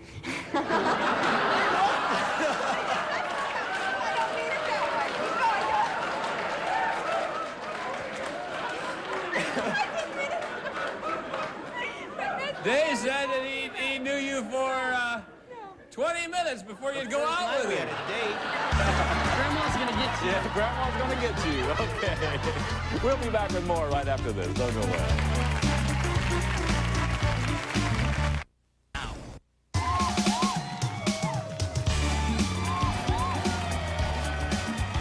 And welcome back, everybody.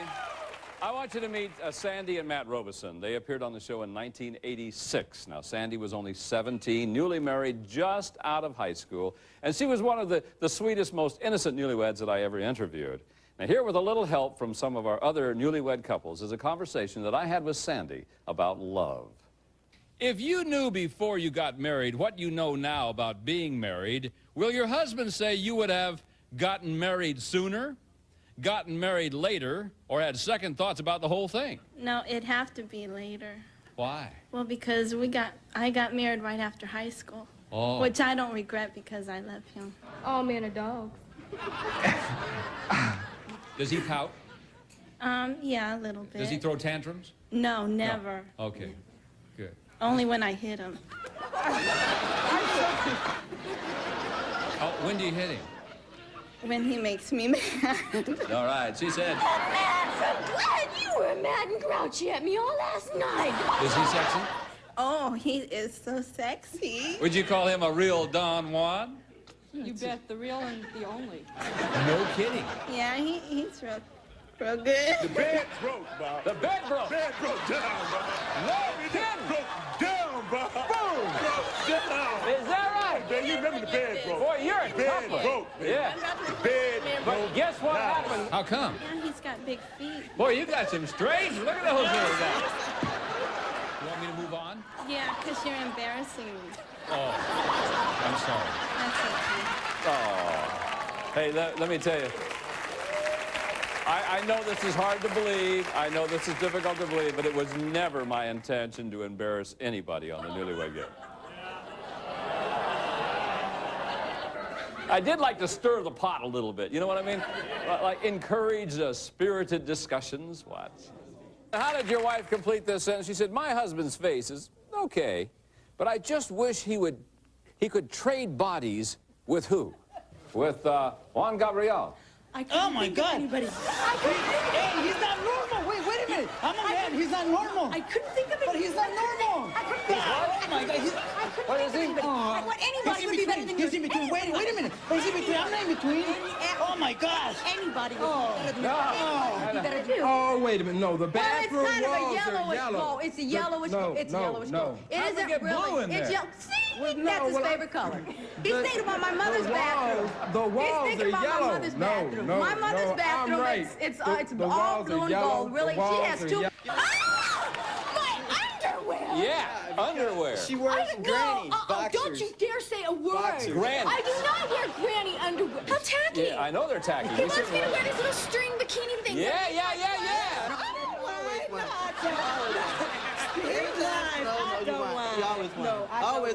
He said you whine all the time. No, I don't. He whines. No. I get grouchy, but I don't whine. You get grouchy. Now, wait a minute. Who whines? He whines. Oh, fasten your seatbelts. Because the all-time disagreeer was a wonderful woman named Pearl Morris, who had a lot of things to say to her husband, Philip. You watch what happens when the Queen of Rumble takes issue with the answers given by her husband, the King of Humble. If your husband's last girlfriend called him on the phone and said, meet me, you know where. Now, where would he go to meet? If he meets anybody, Where would he meet her, though? it better be at the house. At whose house? Mine. I want Oh, to at see your what, house. I want to see what it's going to be about. All right, Philip said that he would meet this girl at a motel. What motel? Hey, you know, What motel? I don't know about no woman. What motel? Wait, You wait, got which- your dirty nerve saying you gonna meet somebody at a motel. It best to be me. Jump in there, Philip, and talk when you want to. It is you, but it was just a question, you know. I don't care if it is a question. Where's your dirty mind at? You better not be nobody at a motel.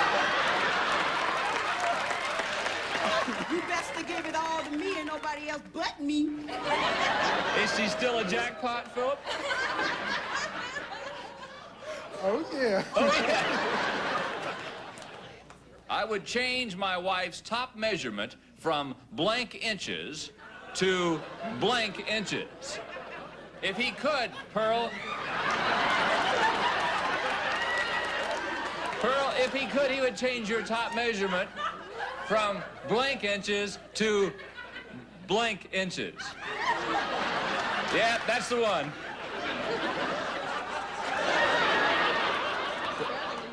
No, he can't. Well, he might be able to, but I mean, we've got to change him right now.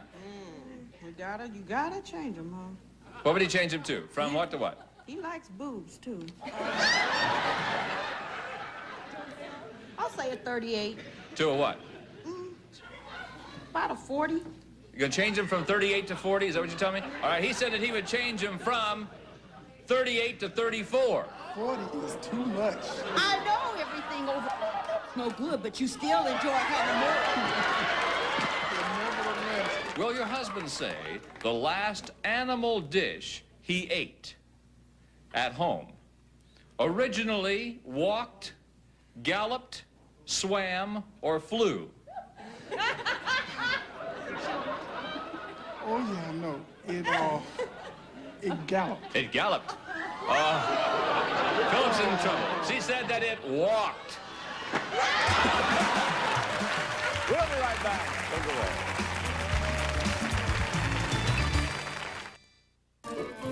now for your free consultation. We can help you get out of debt. Call 1-800-99-BILLS. And welcome back, everybody. Hey, let me ask a question to all of our returning newlyweds. Do you remember what you won on the show? Yeah? Do you? What'd you win on the show? We won a television set and the living room couch. Do you still have it? We still have it. Yeah. What'd you win? 2 recliner chairs and a 25-inch Panasonic color TV. And you still have that? Yes, I do. Isn't that fun? I mean, we gave away so many wonderful prizes on the show. Now, in order to win those prizes, though, our newlyweds usually had to reveal a few little secrets. Elizabeth said the last wimpy thing you did is that you wouldn't kill a bug either. That cockroach right there, you asked me to help you catch. Oh, wow, you know, it was big. It was big. Yeah. It was big. It was crawling up everything. Well, you couldn't do it by yourself. Okay, Elizabeth said that, no, she insults your behind. You have a great big behind. Everybody insults that, so. Carol has marital problems. Oh, my God. That's what you said. Yeah. That's the one you always talk about. Well, like most of you, many of the couples on our show were pretty young and innocent when they got married. But that wasn't always the case. From time to time, we met wonderful couples who became newlyweds later in life. They were wiser, more experienced, more mature, more sophisticated. And what is for sure always, they always tried to put their best foot forward. I was born with 6 toes, and the doctor cut the wrong toe off. I'm sorry. How did he know what the right one would be? Well, it had to know. You know, your toes is like this. Yeah? Well, this toe next to the little one was growed up here. Yeah? And they cut this one out and left that one up there. He better gets this one right. Because he knows He knows what? that it disturbs me. I can't say it otherwise. No, I tell him. I thought you were gonna. No. No, okay. What is it, Ed? Every morning. Teresa, wait a minute. Wait just a second now. Let him answer. You always start beating on his body before he answers the question. Go ahead, Ed. Just jump in there whenever you can. Don't be afraid, Ed. I'll take care of it. If he gets this one wrong, I don't know what I'm going to do. I do, yes. What's your answer? I think she gets mad because I let the dog up on the bed with me. Is it the sound of it? Or the sound of it or the sight of it? I think it's the sight of it. The sight of it, all right. You know, Ed, how you cough every morning, remember? Oh, yeah. Every morning and during the night. In the afternoon. Oh, honey, how could you forget that? Oh, honey. Eddie. Eddie. It's the sound of it. Yes. Sorry, Dave. Now you blew it. Now I'm sad. I'm sad. Because he should know it's the sound of it. I can't believe he answered that question. Every morning I Every say, morning. honey, do something about your cough. Oh. Stop smoking. Yes. What does he say?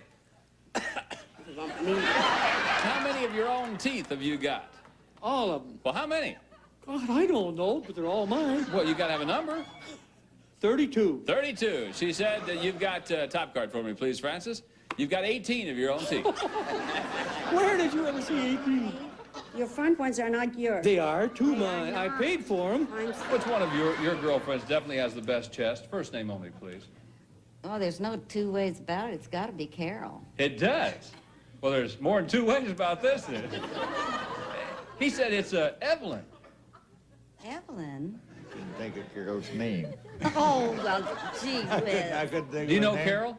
Sure. Does she have a good chest? Oh, man, yeah. Oh, yeah. Is he still a romantic devil? Oh, my God, we've got 96 years between this marriage. And, boy, that's a lot of sex. Yes, it is, yes.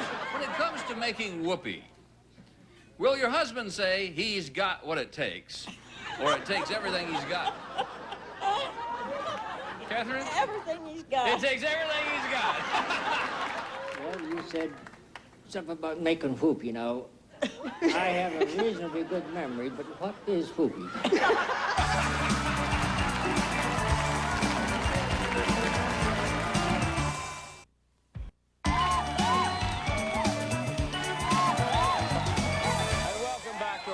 25th anniversary of the Newlywed Game. You know, I don't think I ever met a newlywed couple who wasn't interested in scoring. I'm talking about points, okay? But no matter how hard they tried, some husbands just couldn't get any. Points. You stop that. Which, of course, created a lot of frustration. Where will your husband say was the weirdest place he's ever been naked as a jaybird? Well... The weirdest place, Chucky? At a park. At a park? What were we doing in the park? We were inside my truck. My mom watches this. She doesn't know you're fooling around at the park when he was naked as a jaybird. No. How long ago was this, Charles? Well, a couple months ago. Oh, good. Good answer.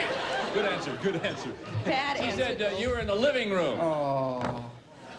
She said if you would only eat less. Eat less? You go to the damn refrigerator before you kiss me. You fall asleep after the Newlywed Game. That's at 7:30. He said, you know what he said he bought for you? What? He bought you dead roses. I always buy you roses, but this time they were dead. He's cheap. He is so cheap, cheap. yeah. Cheap? You're the one that's cheap. Now, wait a minute, who's cheap? He's so cheap. She is. He's the one that's cheap. We have to share a TV dinner.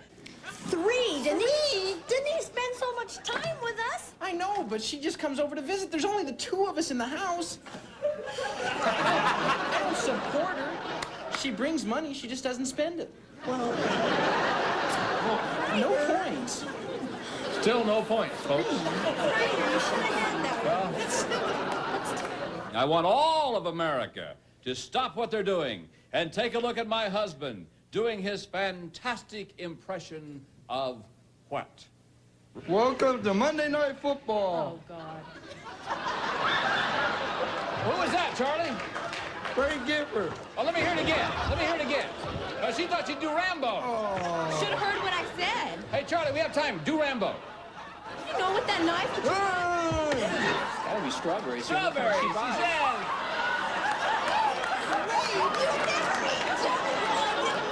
You only buy strawberries. No, I buy apricot and pineapple. When? All the time. I only bought strawberry because it was on sale. Points. Jesus. Jesus. Oh, you stupid! Oh, you're so dumb! We'll be back right after this with more classic moments of the Newlywed Game.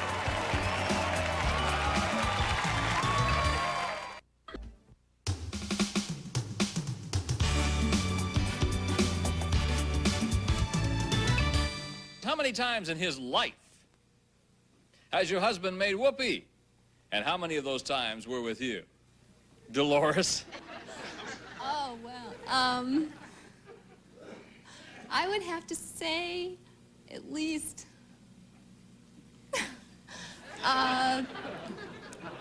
3,500. 3,500. And how many times with you? 3,500. All right, Dan said 200 and 200. 200? How? You gotta be kidding. 200? We've been married 4 months, and there's more than 200 days in a month, and every day. More than once every day. Wait a minute. What did you say, 3,500? I've only known you 4 years. How many does that figure out to be? There's 200 days in your month? Not in my month, in her month, maybe. Well, it seems like it, because all the time. 3,000? Sure. Give me a rest. What is that? I mean, Oh, my Dan's God. hair used to be straight before he got married.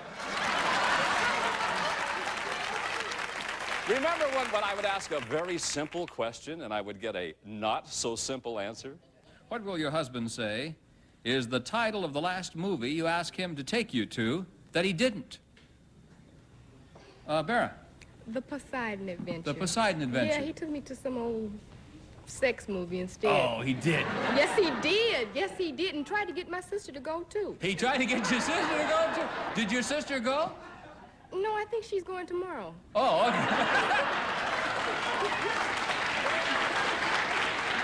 I guess he would say, That I you guess, think it's well, I think it's provocative, you know, like, well, kind of what they said, you know, like, to be romantic, you know, because, I mean, we're just newlyweds and stuff, and he Sure, thinks right. he's been All married right. for He said you 30 think years. it's provocative to take your clothes off in the camper. I do not! You don't? I never, we was trying to get my clothes on, and it was embarrassing. Oh. My, you said hit me for it? I didn't open the door. Anybody. What? He said he wasn't going to embarrass me. Embarrass me. He embarrassed me, too. I would be embarrassed, too, if he I embarrassed was. me. He embarrassed me. He didn't embarrass you. Oh, he didn't? Embarrassed me. Well, he might have. He embarrassed me. Oh.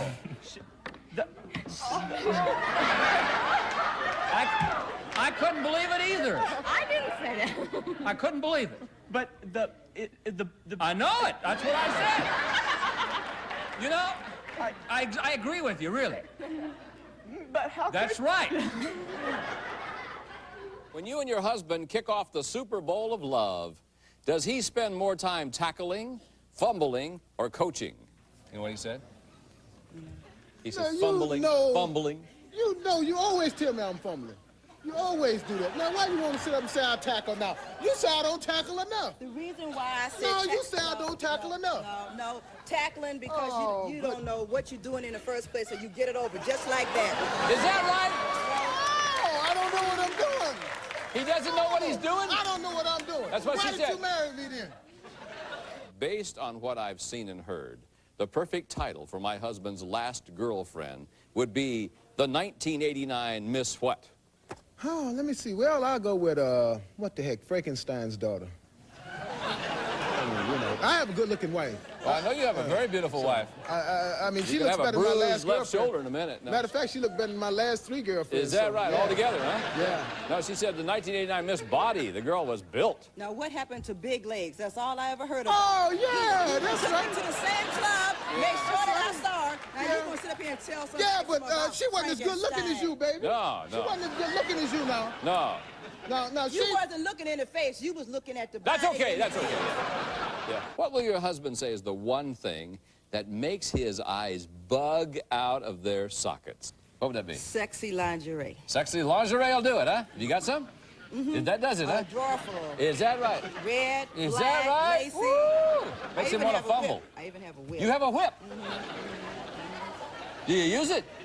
I will tonight after the answers. Yeah, I noticed that. If you look up the word blank in the Weirdos Dictionary, you just might see a picture of my husband's what? The only thing that comes to mind, Bob, is looking up the definition of the word Superman. Superman, see your what? My physique. Your physique. Because I'm a bit modest. I got a big surprise for you, pal. She said if you look up ugly, you'll see your nose. Well, let me tell you, when Cole Porter suggested that in the olden days, a glimpse of a stocking was looked on as something shocking, he was obviously talking about women. But if he were writing the same song today, he could just as easily have been writing about men, especially if he'd have seen this. What will your husband say is the last specific thing he did when he felt like being a girl for a while? I knew you were coming to me. Yeah. You're the last one here. I had to tell the whole world this, right? No, you can just whisper it to those of you who are just watching right here. He put on my underwear. There isn't much difference. Why? He needed to wear them. You mean he wore them to work? Well, there isn't that much difference in men's underwear and ladies' underwear, right? So, he needed a pair. Oh, yes, there is, Vanessa. If you're in a hurry, there's a heck of a difference. Donna, what does he forget to do in the shower? What's he forget to do in the shower? Yes. What can you forget to do in a shower?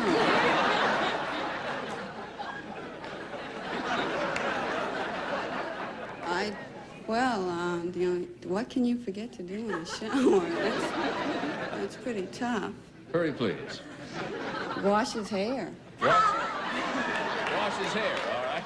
Well, it's not wash my hair. I think it's just, I think I forget to take a towel on. Take a towel. She said that you forget to wash your hair.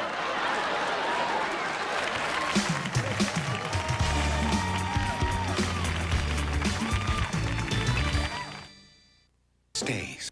Welcome back, everybody. You can imagine that over the many years I did the Newlywed Game, certain people worked their way into my heart and certainly into my funny bone.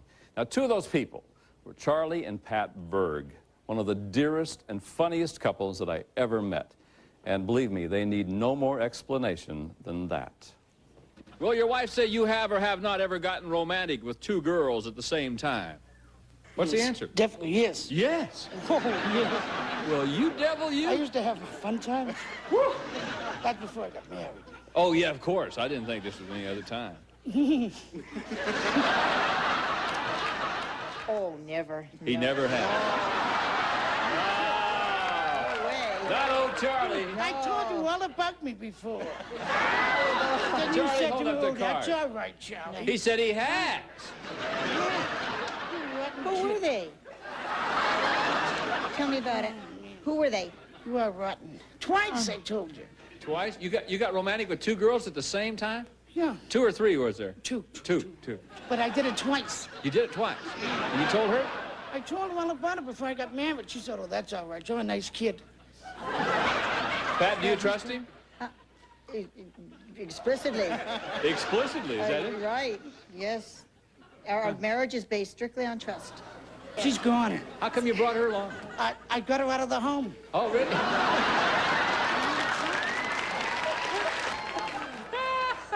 Go to the next one. Pardon me? Why not? Maybe you could trade her in. See, everybody else has points and you don't. Oh, Maybe you could trade her in. Trying. I said think like I think. When you answer the call. Then I'm gone. Yeah, I know. Then I'll be in the home with her. Home with her, right? Yeah. Girls, how will your husband say you would complete this sentence? My husband is a closet what? Pat? Queen?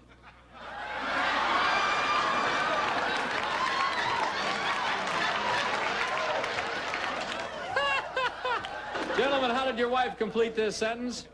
She said, my husband is a closet what? Charlie, you have no points whatsoever. That's the way I predicted it. If you get this one right, you will move into a tie for last place. Now, your wife said you are a closet what?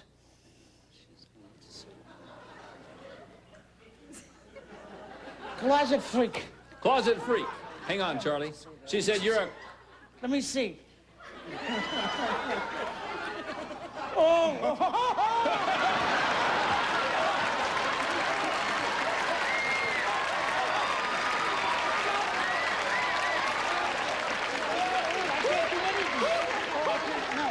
There's too many people. That's all I can think of. Yeah, no violence. That's all I can think of, Charlie. Do the guys at work You know, know to you're prove a I can't closet? even fit in the It clothes. was just on the spur of the moment. It's just on the spur of the moment. Yeah. It's all I could think of. Just. Charlie, Where'd I get you? Charlie. We embarrassed Margie, didn't we? the guys at work, do they know? Oh, this is it. This is it. We were married 4 months, that's it. Yeah. That's enough for me. Yeah, get out while you can. Think of our son. What son?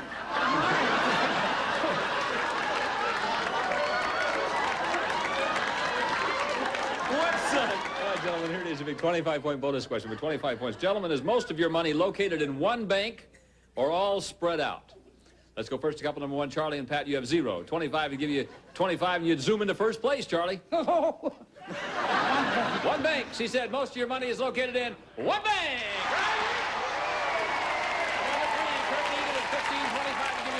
What's your answer? One bank. One bank. She said your money is located all spread out. That means you're coming number one, Charlie and Pat. You're our Newlywed Game grand prize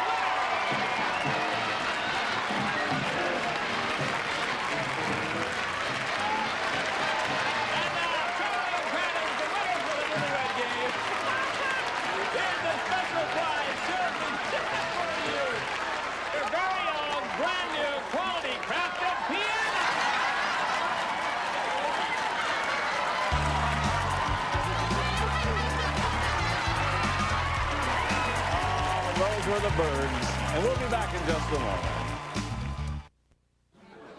First time you saw without any makeup, you screamed, "Oh my God, it's a blank." I would say it's a piece of turkey. It's a fake. It's a fake. He said, "No, oh my God, it's a piece of turkey." On the Newlywed Game, some things just never turned out the way you expected. Tell me, how many whoopee sessions did it take before you finally got your husband to say, "I do"? About 2,000. 2,000. He said 100. What's a whoopee session? I don't even know what that is. We had a... Why don't you whisper in her ear what a whoopee session is? I thought it was a partier. 100. Probably 100. Oh, no. Never mind. Okay. What's the matter? I'm a little embarrassed. Romantically speaking, which of the following gears have you been in lately? Have you been in forward, reverse, or neutral? Wait, Vance, what are you shaking your head for? Gear, man. What? All the way forward. Forward! She says all the way neutral, Vance.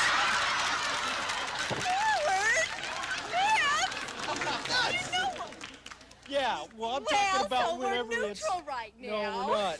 I am Stud City. Oh, I see, yeah. He thinks he's a hot lover. Yeah, love. Great Sansma lover. means hot lover? He thinks so.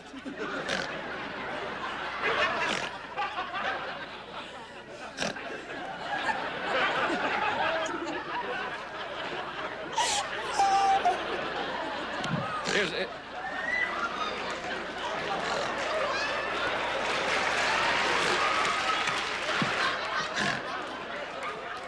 Is that your answer? You had... What was it? We're not going to win, but at least we're having fun. Yeah, we're having a ball. Oh, my God. You tell me when to jump in with this last question, okay? Now, okay. You know, I will never forget this one particular episode of the Newlywed Game, and a newlywed husband named Davy Lamb. He gave me such a run for my money that I thought, you know, if I would ever go on the road to do a comedy routine, this is the guy that I would want as my partner. That is until I found out he wasn't a lawyer. And you know about lawyers, they're the sharks of the industry. I mean, this guy would have eaten me alive. Take a look. What's the stupidest souvenir that you personally have kept from your wedding or reception? Lois? Stupidest souvenir. Hello, Lois. Oh, yes. Was that you snoring or her? That was me. Oh, you were snoring. A little... We have these candied almonds. Little... You kept the candy almond? Yeah. All right.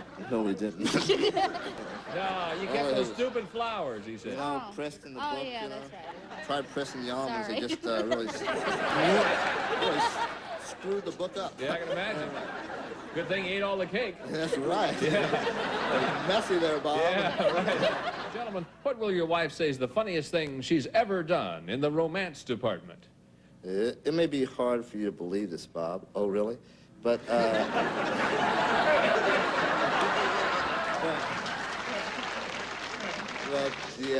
about a week ago, she was in the El Buffo, nude, and she did a Steve Martin impersonation.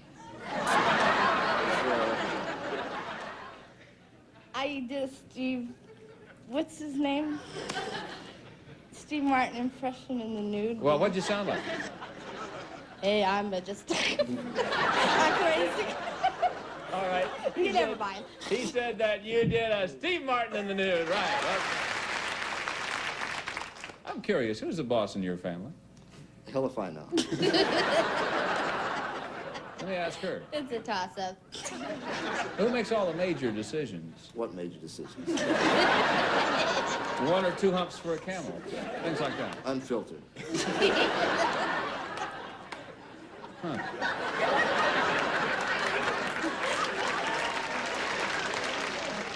How far would you walk for a 1-hump camel? Steve Martin. Sincerely yours. Love.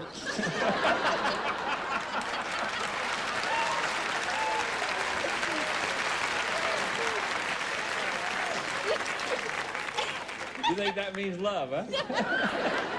Oh, well, half of it. Oh, ladies and gentlemen, please welcome Davy Lamb.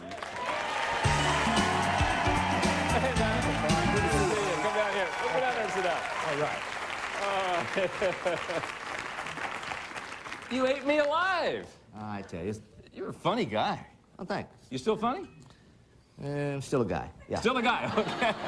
That was 18 years ago. You were in law school at that time? Well, I just finished law school and I was taking the bar. In fact, this month I'll be practicing law 18 years. 18 years. All right. Okay. Tell me about your law practice. And David doesn't mind talking about his size at all, but does it ever get in the way? I mean, do you have trouble because of your size with your thing, practicing law? Not really. In fact, it's interesting situations come up. I was in a jury trial about a month ago, and we were getting close to lunch, and the judge said, "Mr. Lamb, do you have a short witness before lunch?" And I go, "Well, Judge, he's taller than me." Yeah. And we broke for lunch. And we broke for lunch. It's been wonderful seeing you, David. Thank you. Good to see you. Thank you. It's been a real pleasure. Thank you. Stay right here. Okay. All right. Well, that's about all the time that we have for our show. I want to thank you all for being here. Gosh, thanks for all of our returning newlyweds. It's been so wonderful to spend this time with you, have a chance to look back, to remember all the love and all the laughter and all the special people that we shared it with. It's just been a remarkable time for me. I love you all deeply. God bless you all. See you later. Bye-bye, everybody. Come on, Davey, let's get out of here.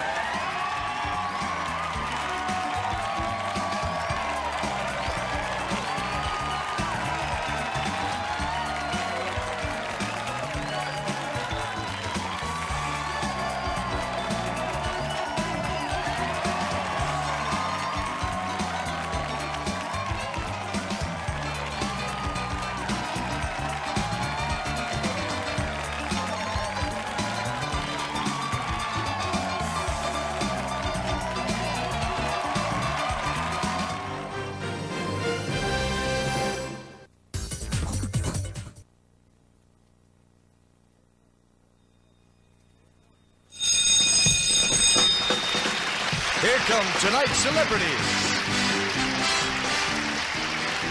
Robert Blake, Freddie Prinze, Lucy Arnaz, Carol Wayne, Joey Bishop, and Buddy Hackett. This is the game that involves 6 celebrities, 2 contestants, and the people who set the odds are studio audience. We're here to play Celebrity Sweepstakes. And here's the host of Celebrity Sweepstakes, Jim McCrow. Thank you, Bill Armstrong. Hello. How are you? Sure nice to have you with us on this evening, and we sincerely hope that you enjoy our show. Those are 6 great stars we have up there. Good evening to you. Good evening. Nice to see you all. Bill, would you introduce today's players, and away we'll go. Okay, Jim. First, a housewife from Woodland Hills. This is Judy Otino. Hi, Judy. How are you? Good to see you. And her opponent this evening, a landscaper from Reseda. Meet Bill Faulkner. Hi, Bill. Bill and Judy. See Bill bet. See Judy bet. See Spot run. No, good luck to both of you, and I sincerely hope you just walk away with a whole lot of money tonight. To start you off, we give you $20. As you know, you can bet $2, $5, or $10, but I warn everybody to be careful, because if your winnings drop to $10 or below, you can only bet $2 until you build it all back up again, all right? Good luck, Bill and Judy. Stars, as I read the question, please write down your answers. Remember, they're seen electronically backstage. According to the classic folk song, you lost your true lover on top of what? Write down your answer. Audience, please vote. By the way, for you folks at home, our odds are determined by the members of our studio audience who are voting electronically for the celebrity they think is most likely to come up with the correct answer. Right off the bat, our long shot is Freddie Prinze at 99-1. Judy, since you won the draw, the first bet is yours. Good luck. I'll bet $5 on Freddie Prinze. $5 on Freddie Prinze. Freddie? Yes. According to the classic folk song, Freddie, you lost your true lover on top of... Her mother. Old Smokey? Right! $495. You can't lose with a Puerto Rican. $515 there. Yeah. She's off to a good start. Yes, I didn't hear you, buddy. Well, he should quit, this fella, and come back another time when he can start even. Well, he hadn't even made his first bet yet. Who knows? Joey Bishop was our favorite, even money 1-to-1. I was just wondering, did you ever have in this show where you give each one $20, and then one person just says, I don't want to play. And you walk in here out of nowhere, right? It's one of the most beautiful songs ever written. Old Smokey. Old Smokey. On top of Old Smokey, I had the time of my life. I think I should tell you, Old Smokey's my wife. That's super. How many stars had the right answer? Every one of them did. Good enough. Clear the boards. Let's get moving. Give Bill a chance to catch up if he can. Stars, you have just completed the snatch, the press, and the clean and jerk. Now, in what sport are you participating? Laundry. Audience, please vote. Remember, for you folks at home, our odds are determined by the number of audience votes. Tabulated by our computer for each celebrity can range from even money to 99 to 1, with all fractions not counted. Freddie Prinze and Lucy Arnaz are both the long shots at 32 to 1. Bill? Again? I'll bet $5 on Freddie Prinze. 5 on Freddie. Freddie, you've just completed the snatch, the press, and the clean and jerk. What sport are you participating in? Porno filmmaking, no. I put down in my piece of paper that you're giving me over here, I put down wrestling. Wrestling, I'm sorry, that's incorrect. Judy has the lead, and she can even leap further into the lead with the correct bet. Judy? I'll bet $10 with Robert Blake. 10 with Robert for $80. Robert, what sport are we talking about? Judy, darling, I think I did you some good this time, honey. It's weightlifting. Right you are for $80. Weightlifting. Now, Joey Bishop was our favorite 1-to-1. It was weightlifting, Joey. What? The snatch? What? The snatch, the press, and the clean and jerk. I had mugging. How many stars had the correct answer? Everyone to Lucy and Freddie. Clear the boards. We have our boards cleared. I have a new question, and we'll be back right after we show you this. So be with us. Some of the questions on Celebrity Sweepstakes are authenticated by a new 22-volume World Book Encyclopedia, including research guide and index volumes. World Book is easy to use, easy to read, and easy to understand. Thank you very much, Bill. Here's our next question. Bill, your bet. You got $15. You're a little behind, my friend. At the end of a grueling horse race, a jockey usually waves something at the officials. What does he wave? Write down your answer. Audience, please vote. Remember, those buttons are connected directly to our computer. Wave something at the officials? What does he wave? The long shot, Freddie Prinze at 95 to 1. Why you pick on me all the time? Man? Bill, what are you going to do? I'll bet $10 on Freddie Prinze. All right, for $950, Freddie, at the end of a grueling horse race, I'm ready. A jockey usually waves something at the officials. What does he wave? His number? His number? You know the number they wear on their back? Yeah. Like if he's jockey number 5, he takes the number. Yo, I win the race, man. I'm sorry, that's close. Judy, it's your bet. You got a lot of long shots up there. I'll bet $10 with Lucy Arnaz. All right, Lucy? See, my father had racing stables, so I know it's his whip. Right! $300! Absolutely fantastic, Lucy. Good for you, lady. Thank you. All right, Judy, you have $895. And Bill, you're only in second place by $890. How many stars had the correct answer? I would never. Joey Bishop was our favorite, even money. Joey? I had whip, but out of respect to Freddie, I spelled it W-H-E-E-P. Weep. Weep. And, yes, buddy? I would never figure that he would wave that because the official would say that's a lot of crop.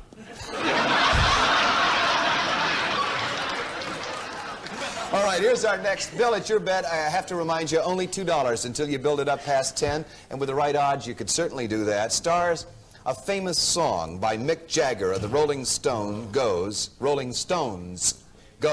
no Moss. I can't get no what? Write down your answer. What can't Mick Story of Jagger my get life. there?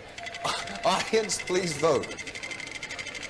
Remember, we'll scratch a question when none of our celebrities has the correct answer. Bill, hey, you got enough odds up there, Bill, that if you come up with a correct answer, you could be way over that $10 mark with a $2 bet. What do you want to do? I'll bet $2 on Buddy Hackett. 2 on Buddy. All right, Buddy, at 24 to 1. A famous song by Mick Jagger of the Rolling Stones goes, I can't get no... Do you hear an echo in here? I think there's a duck loose. Lovin'? I'm sorry. Close. Judy? I'll bet $10 on Robert Blake. 10 on Robert. For $210, Robert. You have something going with me, don't you? That's satisfaction. Right you are! Good on, Robert. Hey, Judy, you're over $1,000 here. Joey Bishop was 17-1. Joey? Do us a favor, will you? Buddy Hackett and I think, are the older members on the panel. You want to ask us questions? Ask us about the Boswell sisters, the Mills brothers, the Ink Spots. Don't come in here with the Rolling Stones, for heaven's sake. Will you do that for us, please? Ask us about Nelson Eddy, Jeanette Rolling McDonald. Stones is you have to get operated on your gall. How many stars had the right answer? Carol Wayne, Freddie Prinze, and Lucy Arnaz. All the younger members. Here's our next question. Who played the role of the Midnight Cowboy? Who played the role of the Midnight Cowboy? Stars, as you write down the answer, the audience is now voting. That's what makes our show work, because Bill's going to bet. And Bill, you're down to $3, my friend. All right. Robert Blake is 7-1. The little one hadn't flipped over there, because all of our odds are a number to 1. Carol Wayne is even money. The long shot is Lucy at 24-1. Bill? I'll bet I'll bet $2 on Lucy Arnaz. 2 on Lucy. Bet 10. Can he change his bet?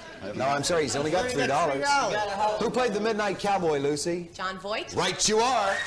He's back in the game. $48 for you, Phil. You're up to $51. Is that right? Joey, yes, John For Voight. the Rolling Stones, John, where do you get the Douglas Fairbanks and those kind of guys? You got no respect for the old-timers on this panel? I remember when Peter Lorre was a lover. There's the stars with the correct answer, every one of them. I remember when Lorre was a... Let's clear the boards. Here's our next question. Stars, hypothetically, you're shopping for perfume. Now, how many different bottles can you sniff before your nose goes numb? Is it like up and down within a certain amount? No, there's just how many? How many bottles can How you many sniff bottles before of your perfume nose? can you sniff What before fool your... went around and tried that out to find out? Bill Armstrong. I guess. Before your nose goes numb. Audience, please vote. Bill's an old nose number from a long way back. Oh, but we love him. Freddie Prinze, the long shot. Carol Wayne's the favorite. Buddy Hackett is 4-1. Joey Bishop's 27-1. What are you going to do, Judy? I think I'll go $10 with Freddie Prinze. For $390, how many bottles of perfume, Freddie, can you sniff before your nose goes numb? Depends how good the perfume is. Little esoteric. 5? 5, Freddie says. No, I'm sorry. Whoops, got hung up there, Jim. Bill, lid's off. You bet as much as you want, my friend. I'll bet $10 on Joey Bishop. 10 on Joey Bishop. Joey? Basil Rathbone.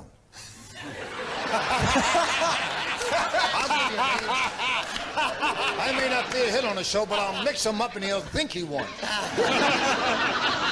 I just took a guess. I don't know. I'd put 3. Right! Really? Oh! Bill, you just picked up $270. Oh, 3 hold it. I'd like to go over there and get my commission. According to research by the Reader's Digest, 3 Do you know and how your many nose... days I went shopping and walking around with a numb nose? And I never knew it. How many stars had the right answer? This is not me. Joey? That's incredible. I'm the only one? The only one. The only one, Joey. Here's our next Give you a question. rough idea of what I do with my nose in the daytime. Here's our next question. Stars. Okay. Stars, according to tradition, Yes, sir. the first sign of spring is indicated by the appearance of a bird. What bird? Write down your answer, audience. Please vote. Judy. Judy. You ought to hear Joey Bishop do Cary Grant. He does Cary Grant better than Cary Grant. You have $1,095, and those are the odds you're dealing with. Freddie Prinze is 19-1. What you gonna do? I think I'll bet $10 with Robert Blake. 10 with Robert. at 15 to 1. According to tradition, the first sign of spring is indicated by the appearance of what bird, Robert? The buzzard? No, the robin. The robin.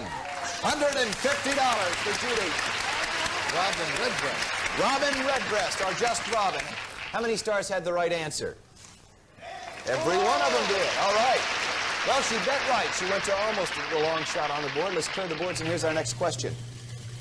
An Italian named Vespucci had something very important named after him. What? Write down your answer. Audience, please vote. What did Vespucci have named after himself? Bill, boy, from $3, you're back in there, aren't you? We're glad to see that, Bill, and we hope that you make a lot more money. Lucy is the long shot at 50 to 1. Now, I can't let you bet until all pens are down, please. And they are. Almost. Now they are. Good luck, Bill. I'll bet $10 on Lucy Arnaz. All right, for $500. Oh, my God. Sure. An Italian named Vespucci had something very important named after him, Lucy. What was it?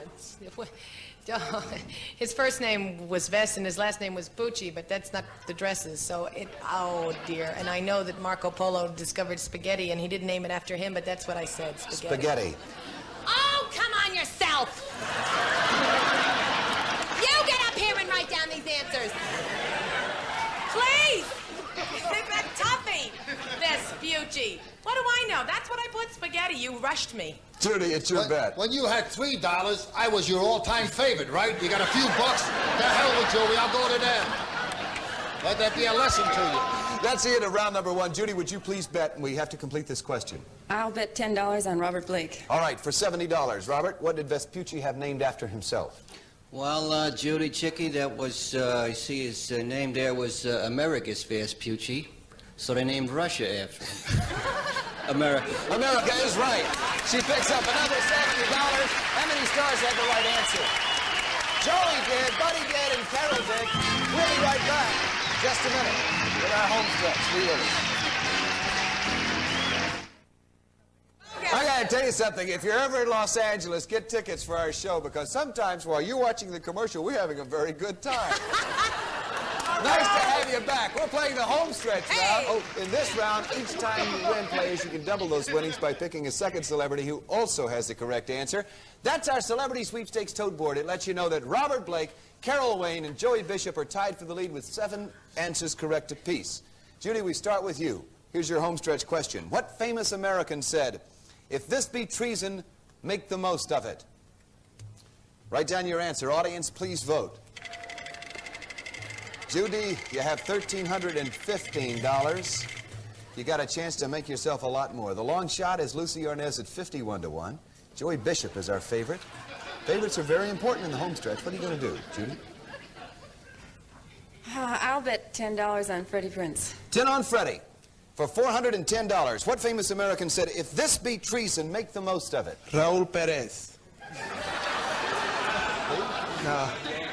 No, he wasn't American.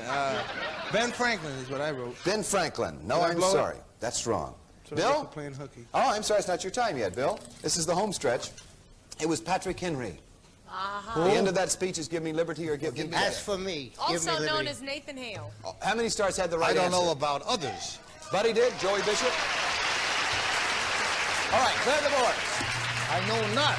Here's our next question. I know not what course others may take, but as for me, give me liberty or give me death. Menashe Skolnick, 1941. All right, it's Bill's home stretch. Player stars, when people first started riding them, they were called velocipedes. Now, when we ride one today, what do we call it? Write down your answer. Audience, Did you say please. ride or write? Ride. When people first started riding them, they were called velocipedes. What are they called now?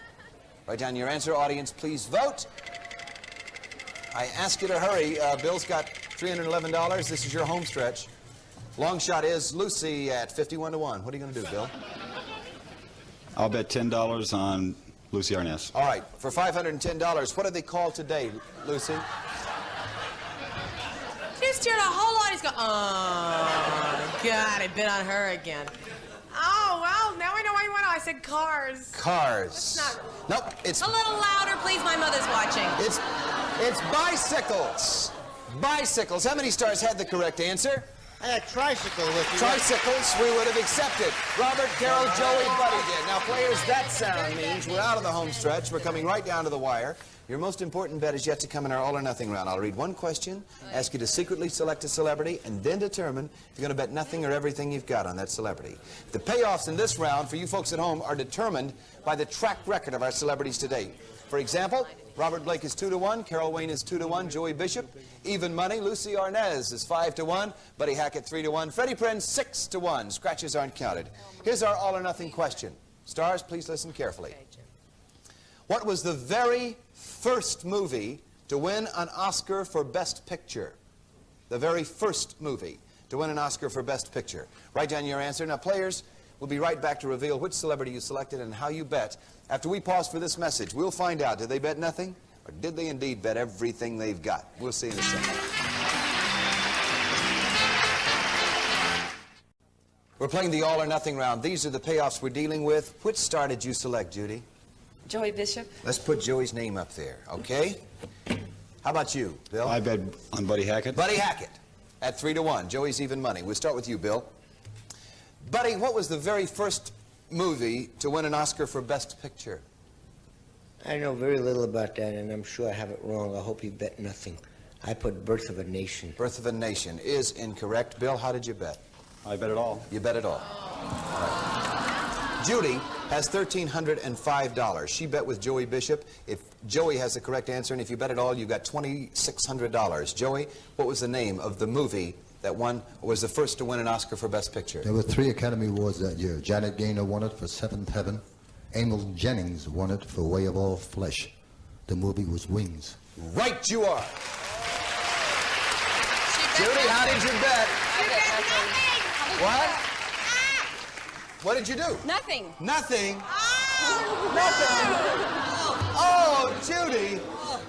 Oh, my goodness, Judy, you're still our big winner with $1,305. Why would she pick Bill, you don't go away empty-handed. We have a nice prize for you. Bill, would you tell Bill his prize? Bill, from Electrophonic, one of the world's largest manufacturers of stereo products. Electrophonic's 3-piece stereo playback system with 8-track tape player by Electrophonic. All right, Bill, I hope you enjoyed that an awful lot. Judy, you have $1,305. And you also have something very exciting in store for yourself. Here's Bill Armstrong to tell you about it. Bill? A new Starflight soft-side luggage by Roper, a 4-piece women's ensemble including convertible tote and 30-inch super vacationer and a 3-piece men's grouping. Dial lock eliminates need for keys. And we'll fly into you and the companion for a vacation at the lavish new MGM Grand Hotel in Las Vegas. The Grand Hotel's an extraordinary entertainment complex. You'll thrill to Celebrity Room superstars, Ziegfeld Room super spectaculars, and High-Life super action. Thank you very much, and you have a good time and send us a postcard, all right? Thank you. I would have bet everything, and especially watching Celebrity Sweepstakes, because I've never seen Joey miss a question on movies. I think what she was doing, however, was playing it safe. Playing it safe. Knowing that she'd bet nothing. Yeah. But couldn't she pick some other dingaling on the panel to bet nothing? She's got $1,305 for her effort. Lucy Arnaz had the correct answer, as did Freddie and Robert. Good for them. Stars, you were really super tonight. Thank you very kindly for being with us. I love you dearly, all of you, and I thank you. Studio audience, what can I say about you? You're really super. Thank you for joining us. Hey, we couldn't have a show without you. Stay tuned to this station. There's some great programs coming up, and we hope you enjoy it. Bye-bye.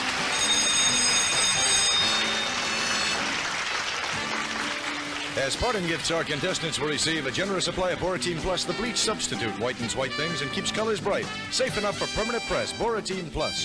Rice-A-Roni, the big flavor side dish that's so quick, so easy. Rice-A-Roni, the one you saute and simmer to flavor perfection. Rice-A-Roni, the San Francisco treat. Nescafe instant coffee with big dark chunks and big bean flavor, real coffee flavor.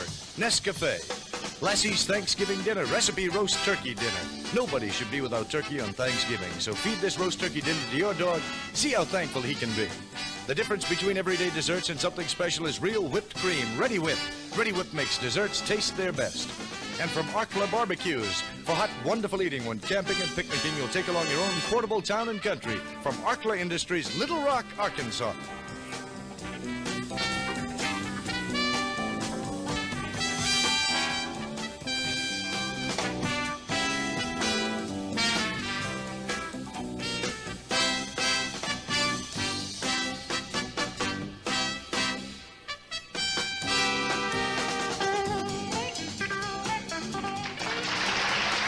Celebrity Sweepstakes is a Ralph Andrews production in association with Burt Sugarman Productions.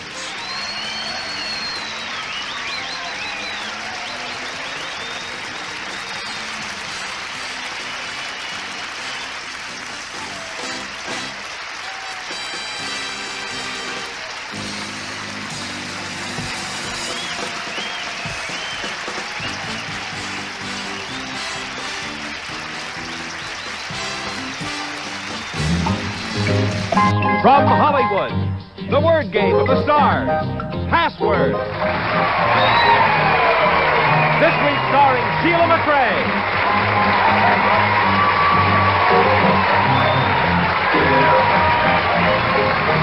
And Martin Milner.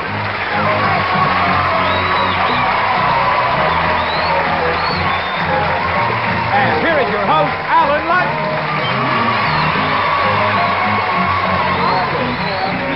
Hello, Sheila. Oh, look at you. You look beautiful. Well, thank you. It's nice to have you back. Marty Milner's back. Did you see Marty when he played Password the first time? No, I think I've seen him probably. He's probably played a lot of times. I know he's a super player, He's a very, very You good had to put player. me with a super player, right? Yeah, well, we figured, you're one of the good ones. She's one of the very good ones, I got to tell you that. And you've Really? you've got some good players here. Now, this lady over here is named Sandra Wheeler. It says homemaker, Sandra, but tell me more, now, just quickly. How many children? 2. 2 children. All right, that's good. That's quickly. Now, this man here, listen to the way he talks. This man's name is Jerry Yoder. He's our current champion. Oh. He's won $500. He hasn't scored yet in this game, and Sandra has 10. Jerry, now tell us something about yourself quickly. I've been married 15 years and 4 months to a sweet woman, and I have a boy 7 and a girl 4, and they're just wonderful. And doesn't he talk like Hubert Humphrey? Oh, just listen. You come from the same place? The Midwest. Midwest. Midwest? Yes. I see. 15 years and 4 months? Yes, sir. How long have you been married, Marty?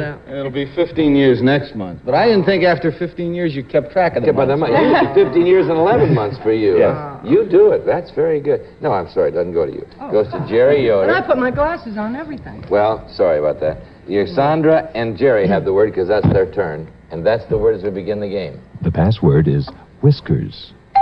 Jerry, you have the option since you're behind. You're going to pass or play? I'll play, Alan. 10 points. Beard. Whisker. Yes! Thank you. He had the plural, but he said, did you say whisker? Oh, That's all right. Whisker's all right. We take the plural of the singular. That's how you play the game, 10 to 10. Wow. How do you like that for a beginning? Come right back, because we're going to have a good game today, please. Hey, that's great. I couldn't see anything. Are you ready? You got your glasses. Now you have to read it. Okay. Sheila and Marty have the word. We'd like you to see it as we good the score 10 to 10. The password is passion. Sheila, you have the option. You're going to pass or play. I'll play. 10 points. Infatuation. Love. Love. 9 points, Marty.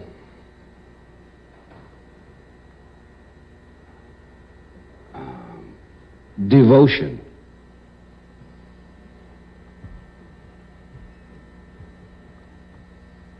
Jerry, what's your time? Dedication. No, 8 points.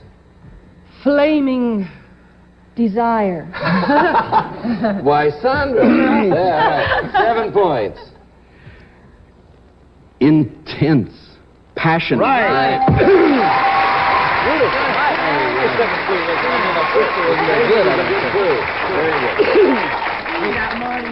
You got it out of that kind I of think casual. you probably got it from your clue more than mine. I don't know. But you really got it into the intense Oh, category. that's a hard one. Yeah, but you played it well. Jerry and Sandra have the word 17 to 10. Jerry could win on this. The password is nip.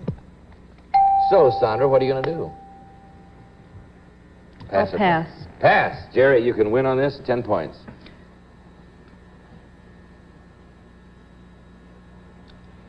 Nip. That's it. Oh, I'm sorry. I did that the first time, too. Don't feel bad. Oh, that's funny. That's What so were you easy to trying do. to say? Yep. No, I was trying to say tuck. Tuck. That's what I thought you were trying to say. Tuck. But you've got to admit that was an excellent clue. Nip was better. Nip was very precise. It was right down the middle. All right. Here we go with a new word. I want you to study it carefully. You'll have the option again. Sandra, as they look at it, we'd like you to see it. The password is lean. Sandra, you're going to pass again, or you're going to play this one? I'll play. 10 points. Fatless. Fatless? Skinny. 9 points. Give you the game, Jerry. Incline. Lean. Lean!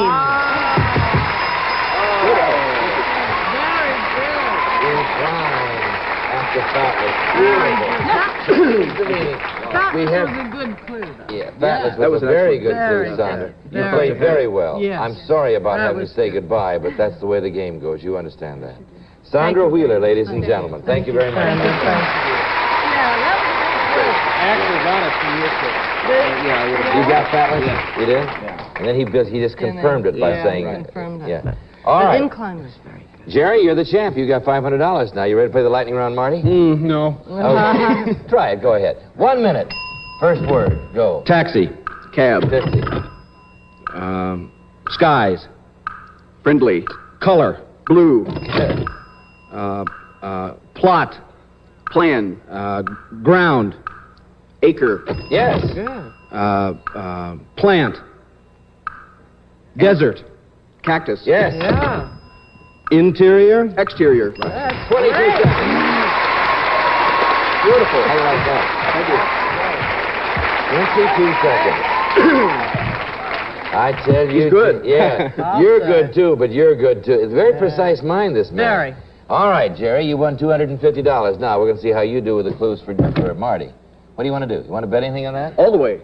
Oh. You're just that sure? Yes, sir. Okay. The bet is $250. The time is 15 seconds. Go. Spud. Potato. Very No wonder he got $250. Talk about a whiz. Yeah. The Irishman has to know that. These are sharp.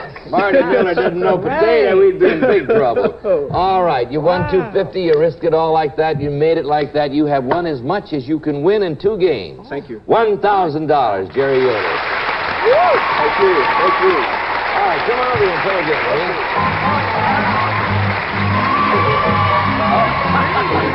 Here's your group. Thank you. Don McQuoid. Ah, friend of the audience. Who is that, your brother? That's all my bill collectors. Oh, they're all rooting for you.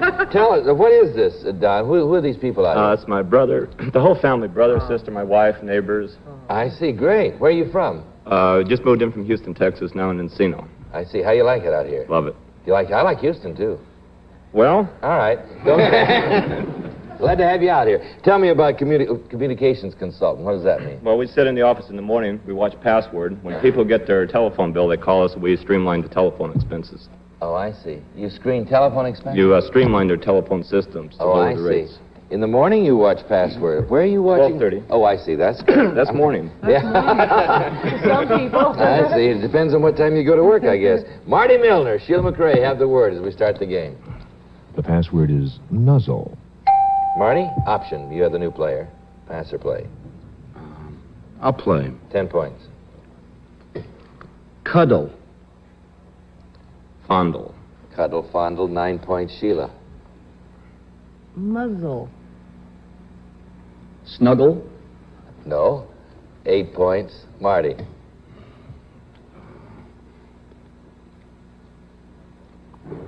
Muzzle.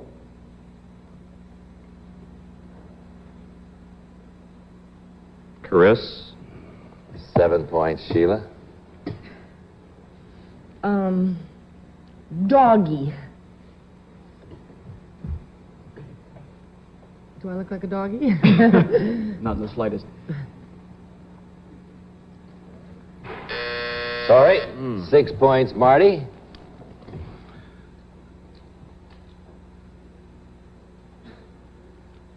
Snuggle.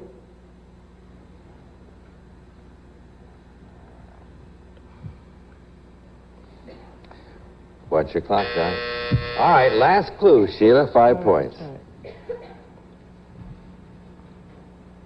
Spooning.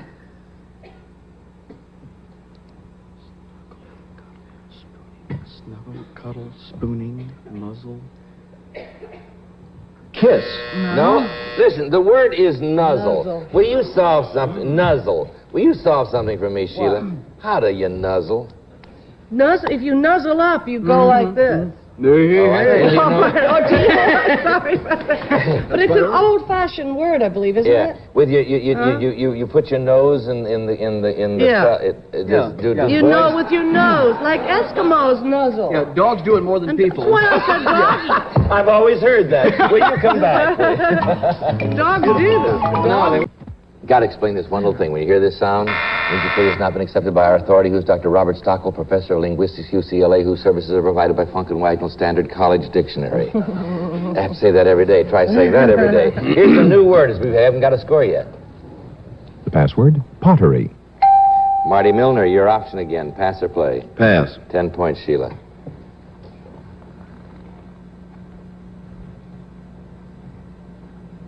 Mexican.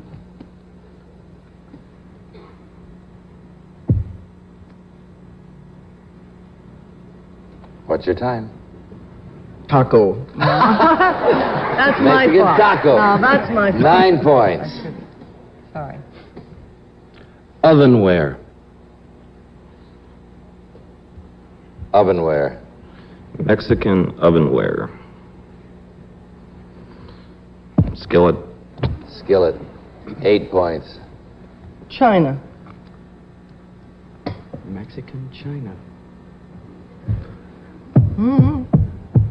Pottery. Yeah. That's right.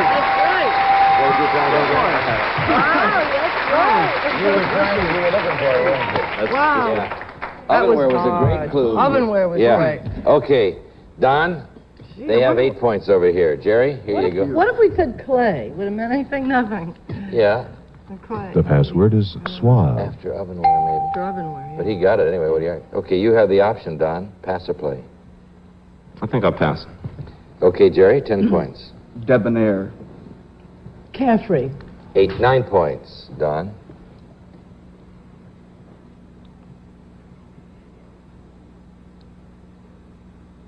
Clip. Clip.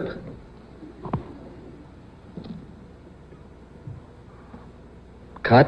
Don, look at your word again. I say it's... Yeah, look at it very carefully. Oh, excuse me. 8 points, Jerry. Swab. Suave. Suave. Oh, great. You saw shade. Right. Suave. Yeah, that looks like it. Suave is a perfectly good clue for suave. Debonair. Very suave. good. You put an H in there instead of the U, right? You're absolutely right. All right. He has. You have to come up from behind, as it were, now, Don. Right. Marty, Sheila, friends. The password, praise. Marty, what are you going to do? You have the option. They can win on this. I'll pass. 10 points. Sheila, give you the game. Flattery. Compliment. 9 points. Marty.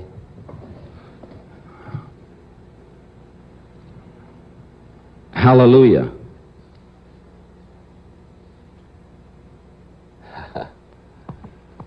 Hallelujah. Say something. Joyful. 8 points. Sheila. Hosanna. It can be only one thing. Hallelujah means praise the Lord. Right. Yeah. Right.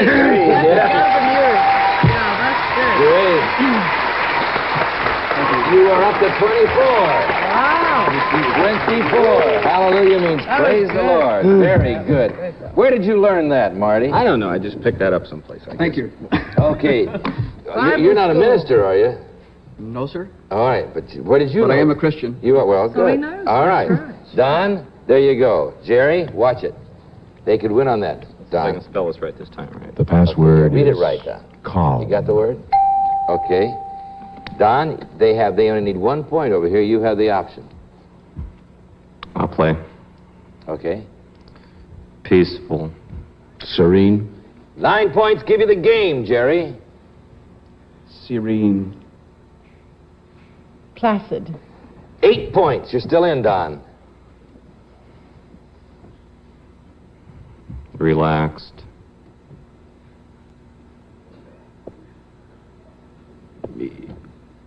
Soft. 7 points. Give me the game, Jerry. Balm. Balm. Languid. 6 points, Don. Relaxed.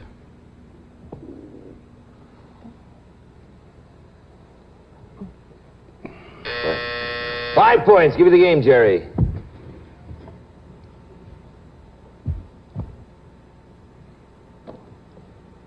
Tranquil. Oh, I was going to say soothing. Okay, I've got to tell you the word. What is it? Calm. Oh! Yeah. Balm was marvelous. No, it was. I think it led her down a garden path. It needed to be that hard. You go for spellings and sounds. You've got to go for meanings in this game. We have a 24-0 game going here. Please come back. We'll play it together. You did both. We have 0 to 24. 0 to 24. Don, I don't want to make you nervous. He only needs 1 point. But it has happened before, let me tell you. Jerry, it has happened before. The man with 24 hasn't won, so watch it. I just thought So far we haven't. Tense everybody up. The Rubbing password, it in. criminal. What are you going to do, Don? Pass or play? I'll play. 10 points.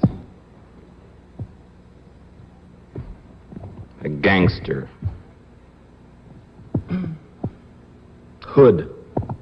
9 points. Give me the game, Jerry. Convict. Criminal. You did. Thank you.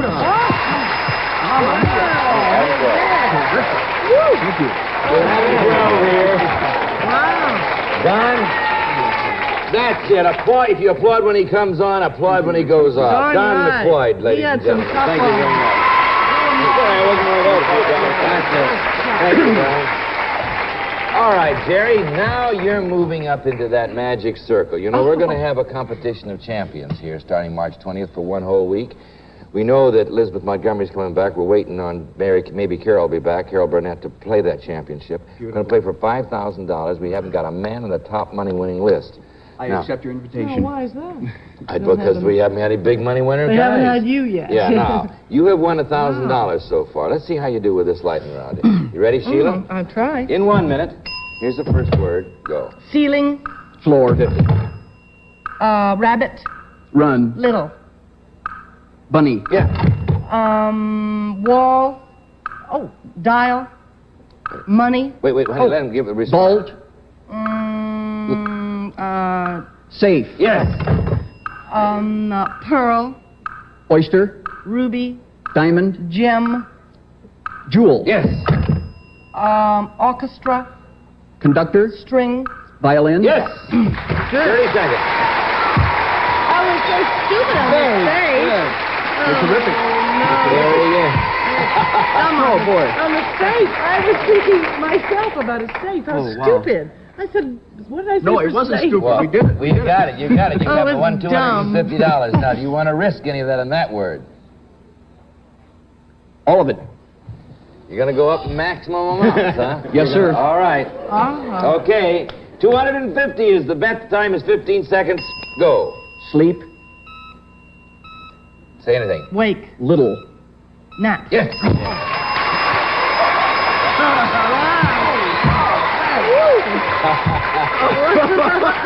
Boy, you know what you're doing, Jen. You are going up in 500 increments, which means at the end of your third game, you have won as much as you can win, and you're about I'd say $1,300 from getting into that magic circle of the top 8 money winners.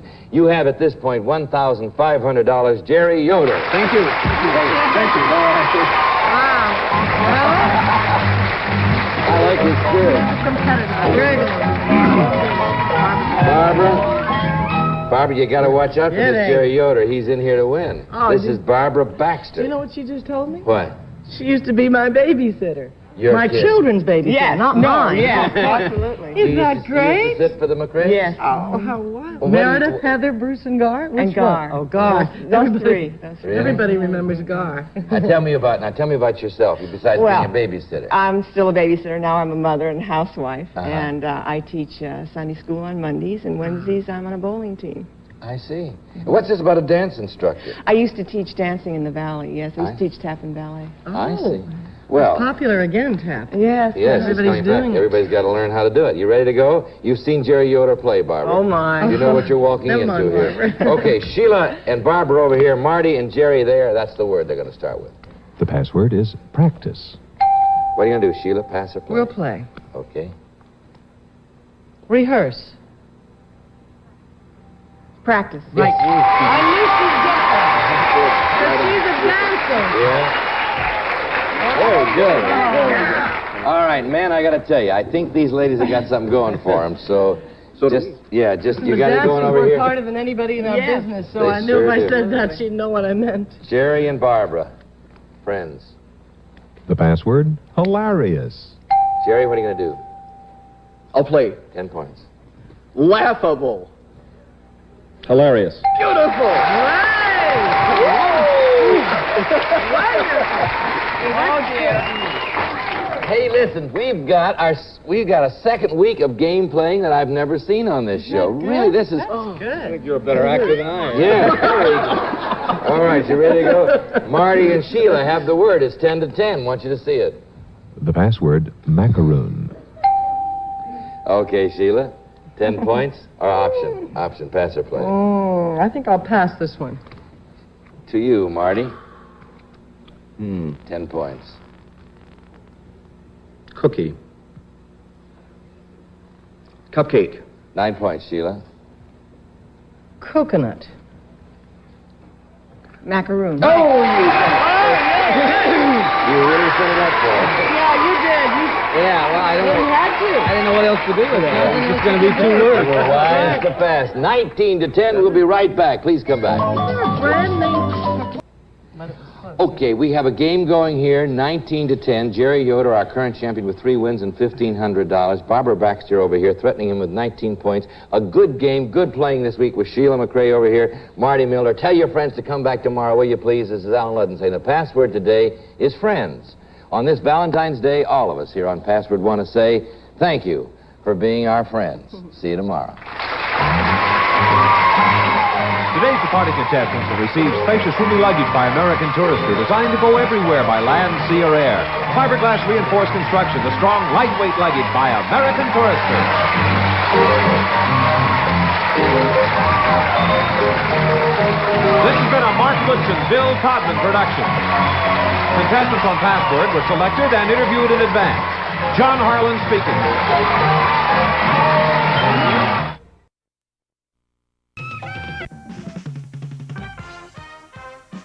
From Hollywood, welcome to the regular meeting of the Liars Club with 4 of our charter members, Larry Hovis, Dick Cotier, Benny Blank, and Joey Bishop.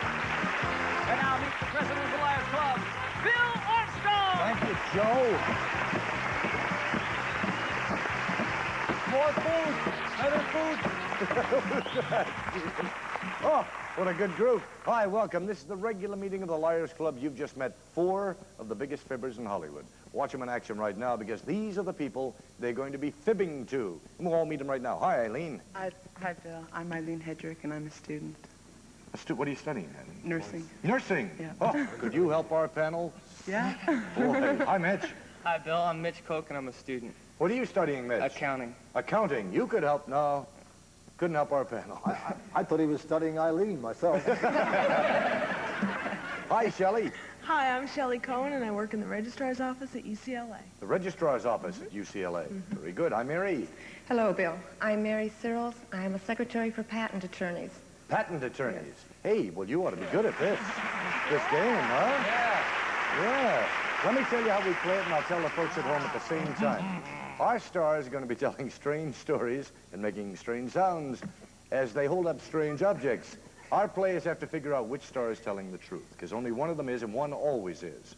All set? That's simple. We'll give you $100 to play with.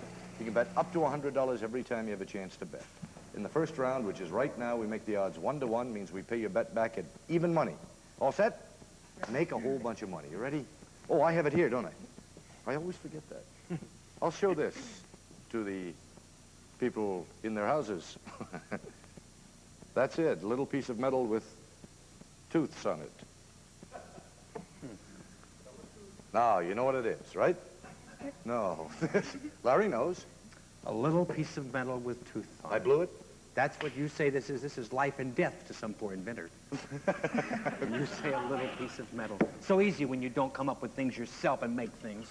This was invented by a man who later patented the product, and you see it all the time, those rechargeable hedge clippers.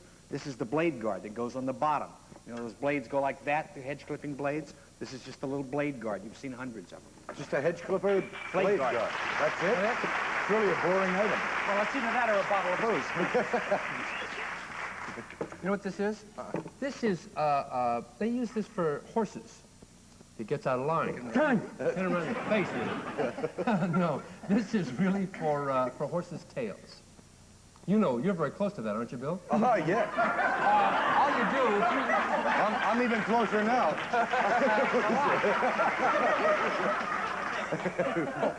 all you do, I'm just sitting here minding, why do you do that to me? This is some show if Bill Armstrong is hot. He's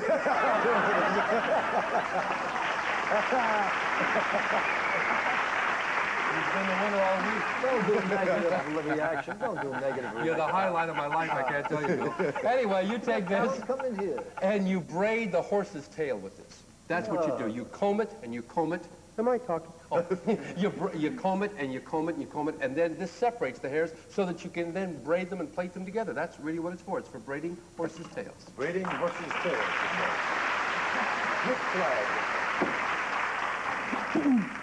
Now, this is just one piece of what it is. It is attached to a long stick, and it is used mainly in the Orient, and it is an eel catcher.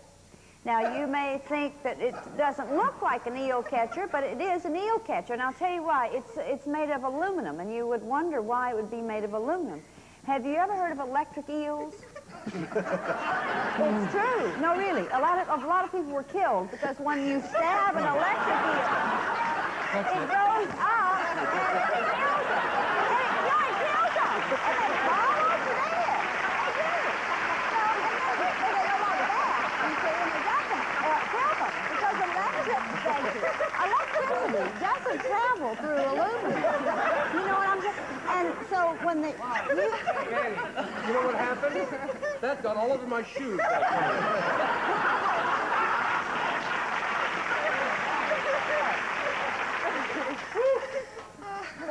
Anyhow, when they stick them, really, if they didn't have aluminum, you've heard of pickled eel? It's very good, actually. Pickled eel, and that's what it is. It's a electric eel catcher. Electric eel catcher. They won't let you talk around here. Mr. Bishop, would you make some sense of all this? I must be getting sick. I just bet a cameraman $10 that she's right. It's very obvious. This is a fingernail file for a guy who's in a hurry. Luckily, I was born and raised in a bicycle shop. If you know anything about my background, you know that in South Philadelphia, my father made recipes at a bicycle store. And you could not fool me with this. The coaster brake. If you're familiar with a coaster brake, it was the first time that when you pedaled, you could relax and you would continue. Otherwise, you had to continue to pedal. It was called a coaster brake, meaning you could coast and you could also use it as a brake. This was inserted into the coaster brake. The teeth here applied themselves to the chain and held it back so that you could apply the brake after you've coasted. But there are no eels in Philadelphia. Not anymore. But a lot of people call it. Larry said it's a hedge clipper blade guard, and Dick said it's something you use to braid a horse's tail. Fanny said, oh, Lord, she's... Lanny said it was an electric eel catcher, right? And Joey said it was a piece of a coaster brake off a bicycle. Let's find out your first bet, Eileen. I'll bet $10. $10, and that's it, right? Mitch? $10 also. Okay, and Shelley? I'm going to bet $50. Wow. You must have been after eels or bicycles sometime in your life. Mary. And I'm betting $20. $20. Let's find out this very second, because Joe Sider knows. Joe, where'd we get that, and what do you do with it? Well, you go out to the paddock shop in Burbank, and you tell them you want to keep your horsey's tail pretty. They'll give you this braid aid. Oh, and you can catch eels with it, too. We're looking for a bet on a horse's tail. $10 on Larry. Mitch bet his... Instead of taking $10 from Eileen, they gave Mitch $10. Not bad. Thank you, brother Mitch, and then we'll carry on. No, Mitch has his $100. It's all slipping away somehow. Mitch bet his $10 on Larry, so we'll take away $20, right? Shelley bet $50. Must know about horses. On Dick. Oh, you do know does about know horses, huh? Yeah, $150. Mary bet her $20 on Larry. Look at that. Strange, nobody believed Fanny. Nobody believed that story about the eels? Tell you what we'll do. We'll take a break and figure it all out, okay? Then we come right back with round 2. Why do you give me that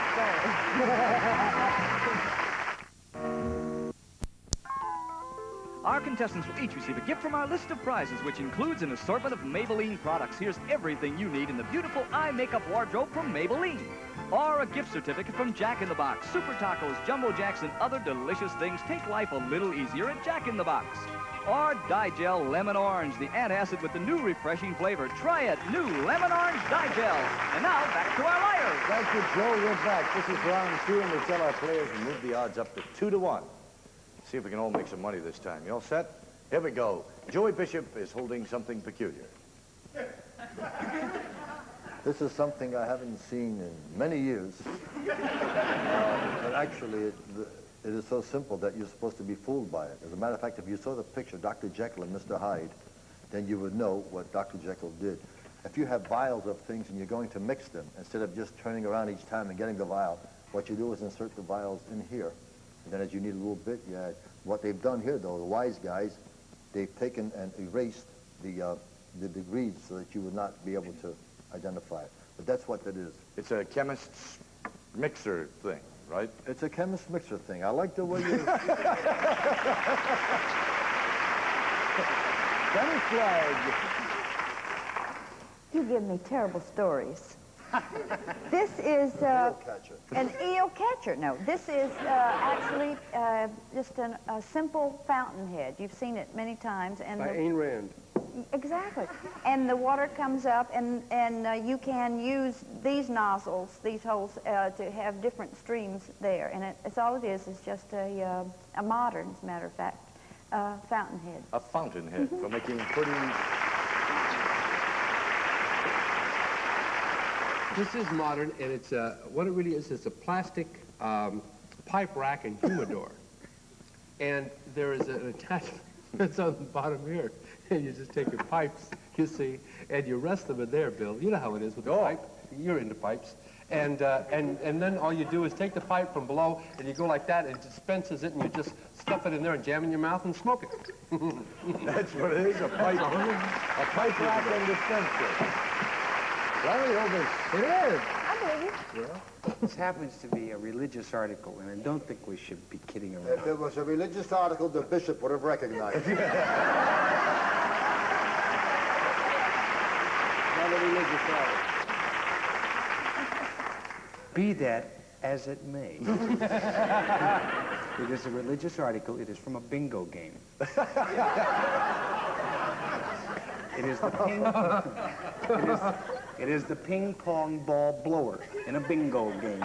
But they had this over a tank under I, the number 7 or whatever, and then the ball goes here. It's where they all the little B7. ping pong B or 7 or B7. whatever. But eventually you get I-21. bingo. And that's it? It's a ping pong ball blower. Ping pong ball blower. From a bingo game. Joey said it was a chemist's test tube holder. Fanny said it was just a fountainhead. Dick said it was a modern plastic pipe rack and humidor. And Larry said a ping pong ball blower from a bingo game. You ready? At 2-1, Eileen? I bet $20. $20. Mitch? I went for 20 this time. All right, Shelley. I'm going for 50. Look at this. Shelley's such a big shooter. And Mary? And I'm going for 20. 20. Let's find out right away because Joe Sider will tell us. Well, this item comes from Amusement Enterprises Incorporated in Los Angeles, and I don't like this one because I never won a bingo game in my life. It's a bingo It's ball the blower. bingo ball blower. Ping pong. We're looking for a bet on Larry Hovitz. Eileen, are you religious? No. Joey Bishop. Mitch bet $20 on Fanny Flagg and her fountain. Shelley bet her whole $50 on Larry Hovitz. Look at this. $250 already. Mary bet $20 on Dick and his humidor. Wow, way in the lead is Shelley. Give you all a chance to catch up. Let's move the odds up to 5-1 and take a look at item number 3 at home. All right, there it is. Here you are, players. It looks like some kind of plastic bellows or something. It's probably the bottom to the ping pong ball blower. It's the bottom of the ping pong. This is used by kids, primarily young people, who are baseball players and they want to practice their batting. There's a little tank that fits on here that holds a little wiffle ball, a plastic ball with holes in it. And this fits on a little hose that goes in the tank, and the kid stands there with a bat and steps on this like that and goes, and the ball goes up in the air, and then he bats it. It's a batting practice device. A batting practice device. I think I would love. You're right in the ear. There are about 20 of these, actually, that fit underneath a sidewalk attachment in the funhouse. This is what it's for. And there are tubes attached to this that are all interconnected. And when someone puts their weight on it, they all go down like that, and that thing is what blows the girls' skirts up in the funhouse. That's what it does. That's it. I always wondered what... Fanny Flagg. Well, if you've ever watched the show Emergency, you've probably seen this. This is a part of a pyrometrics equipment, and actually what it is, it... No, never mind. It's the guy that saves fires. No, it's paramedic. Oh, I see, paramedic. Oh. Paramedic.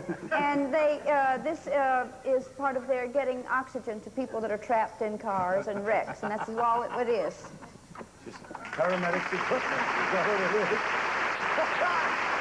It's up to you, Joe. Luckily, it's something I'm very familiar with because my father, may he rest in peace, owned a boat store. And if you know anything at all about boating, this is a very simple object. This is actually the toilet flusher from the head. This is the toilet flusher. This thing here, actually, when you flush your toilet, this does this, and anchors away. Larry said it was a practice device for batting a baseball. Dick said it was one of the things that blows your little skirt up at the funhouse. Fanny said it was a paramedics device they use when they're on their rescue missions. And Joey said it was a flusher for aboard your boat. Let's find out. 5-1, Eileen. I bet $20. $20 again, Mitch. I bet $20 off. Okay, and here comes Shelley. I'm betting a big $100. $100. We can bring you back 500. Mary. And I'm going for 30. Half your fortune. Let's find out this very second, as Dulcet Tones tells us. Well, you can find things like this at the Coast Chandlery in Channel Islands, and as Joey said, anchors away, it is a flusher. A flusher. The other three were 4 flushers. We're looking for a bet on Joey Bishop. Here we go, $20, Eileen, bet on Joey. They bought that.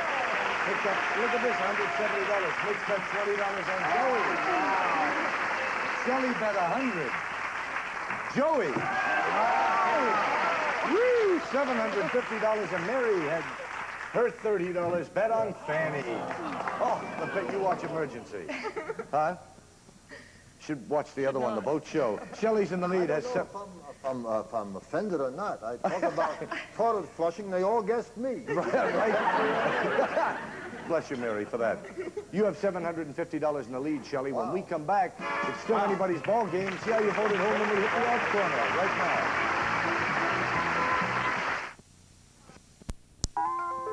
Our runner-up contestants tonight will each receive a Vivitar pocket camera. The flash is built in for sharper pictures, so even when your subject moves, your pictures are sharp.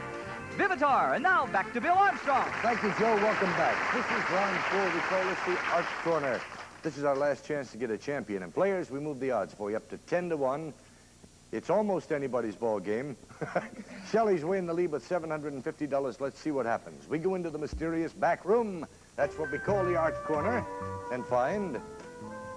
Little chicken painting on loan to us from the Wally Finley Galleries of Beverly Hills. The painter who did this is named Malinkoff. We have to find out what Comrade Malinkoff called this picture. Well, it's kind of a far-fetched title in a way. You notice this is obviously a wheat field here, and these chickens are all sort of paying homage to this grain of wheat lying here in this little blue blanket. I don't know why, unless they're really very strange chickens. I don't know. But it's an extraordinary piece of wheat to these chickens. And this is called the extraordinary wheat. The extraordinary The extraordinary wheat. Would Mrs. Lillian Lang please come to the information counter? We have our little boy Sandy. This is a charming thing. The artist that drew this had chickens, obviously, and he had one particular hen that he was crazy about named Hermione, and the painting is simply called Hermione's Picnic. Hermione's Picnic.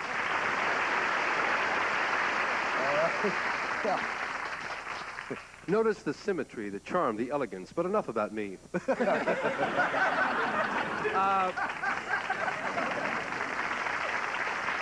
No, this painting is very symmetrical, it's very organized, and it's very precise. And as you know, chickens get into a thing they take on a pecking order. That is to say, they take turns eating so that they don't overcrowd each other. And that's what it's called because of the workmanship and the detail. It's called pecking order. Pecking order. Mr. Bishop, the art critic. Actually, these are very, very happy chickens because they are eating Colonel Sanders. The artist who drew this really had a great sense of humor, and he felt justified. Originally, and you can win on either one of these two titles. Originally, this was called Family Affair, the rooster and the hen. And then the painting was on display, and it they were offered, I think, 1/10 of what he was asking, and he changed the title from A Family Affair, this is where his sense of humor came in, to Chicken Feed. Chicken feed. Chicken feed, you say. Here's what they said. Larry said the extraordinary wheat, and Dick said pecking order, and Fanny said Hermione's Picnic, and Joey said chicken feed.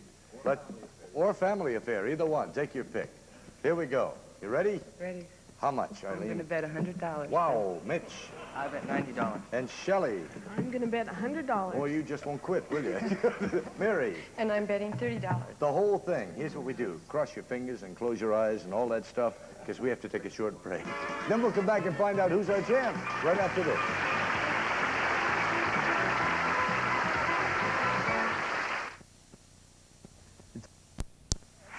Hi, we're back. We have to find out if that painting's called The Extraordinary Wheat, Pecking Order, Hermione's Picnic, or Chicken Feed. We'll find that out right now, because Joe Sider's going to tell us. Joe? Well, the people at the Wally Finley Gallery in Beverly Hills were at a loss to explain this painting, so they put their trust in Larry to tell us the meaning of The Extraordinary Wheat. The Extraordinary Wheat is the worst title I ever heard. We're looking for a bet on Larry Hovis. Eileen had 170 and bet 100 of it on Dick Gautier. Oh. Mitch bet 90 of his 170 on Joey Bishop and Chicken Feed. And that's what you got for your $90. Shelley bet 100 of her 750 on Larry Hovis. Look at this. He won't stop. Has anybody ever gotten them all right before? Mary bet her whole $30 on Dick Gautier. No contest, $1,750 bucks makes you the champ. Congratulations, Shelley. That's cash, and we have this for you, too. Shelley, in addition to your cash, you've won a trip to the Pierre Marquez, a vacation week of a lifetime in fabulous Acapulco, Mexico. Whoa. Enjoy superb accommodations and gourmet dining in this hideaway playground at the Pierre Marquez Hotel and Club de Golf. Wow, that's the biggest winner we've had so far. Do you know that, Shelley? That's sensational. Shelley, I just want to say that you can take the money or you can leave it and become a partner in the show. Hey, we have more cash for everybody. You know, so especially Mary down there. Thank you for playing. We have nice parting gifts, too. We enjoyed having you. Did you have a good time? Yes. We know you did, Shelley. I'm talking about the other people. Congratulations. Stars, you done really good. Joe, you're just back from Vegas, obviously. Right. Right? Fanny, got a new movie? Stay Yes. Hungry. No, I have a new one doing the remake of Battle Cry. new remake of Battle Cry. What's it called? The same title. Oh. It was just all female. Terry Moore and Wanda Hendricks and myself. Oh, I can hardly wait to finish that. Listen, thank you for coming to our meeting. We'll see you at the next Liars Club meeting. Can't have it without you. Bye-bye.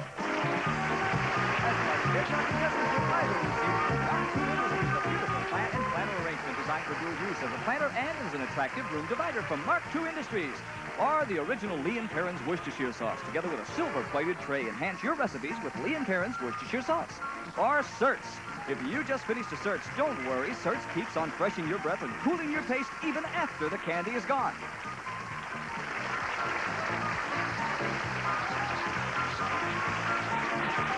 Liars Club is a Ralph Andrews production. This is Joe Seidel speaking.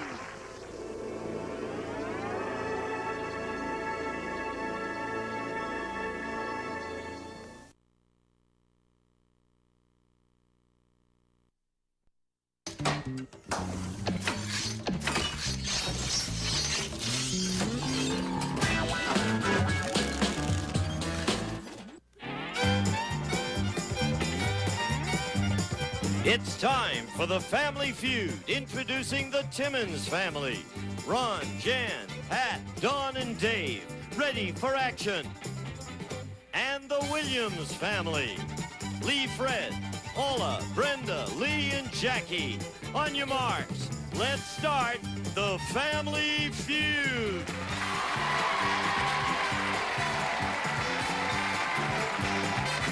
With the star of Family Feud, Richard Dawson.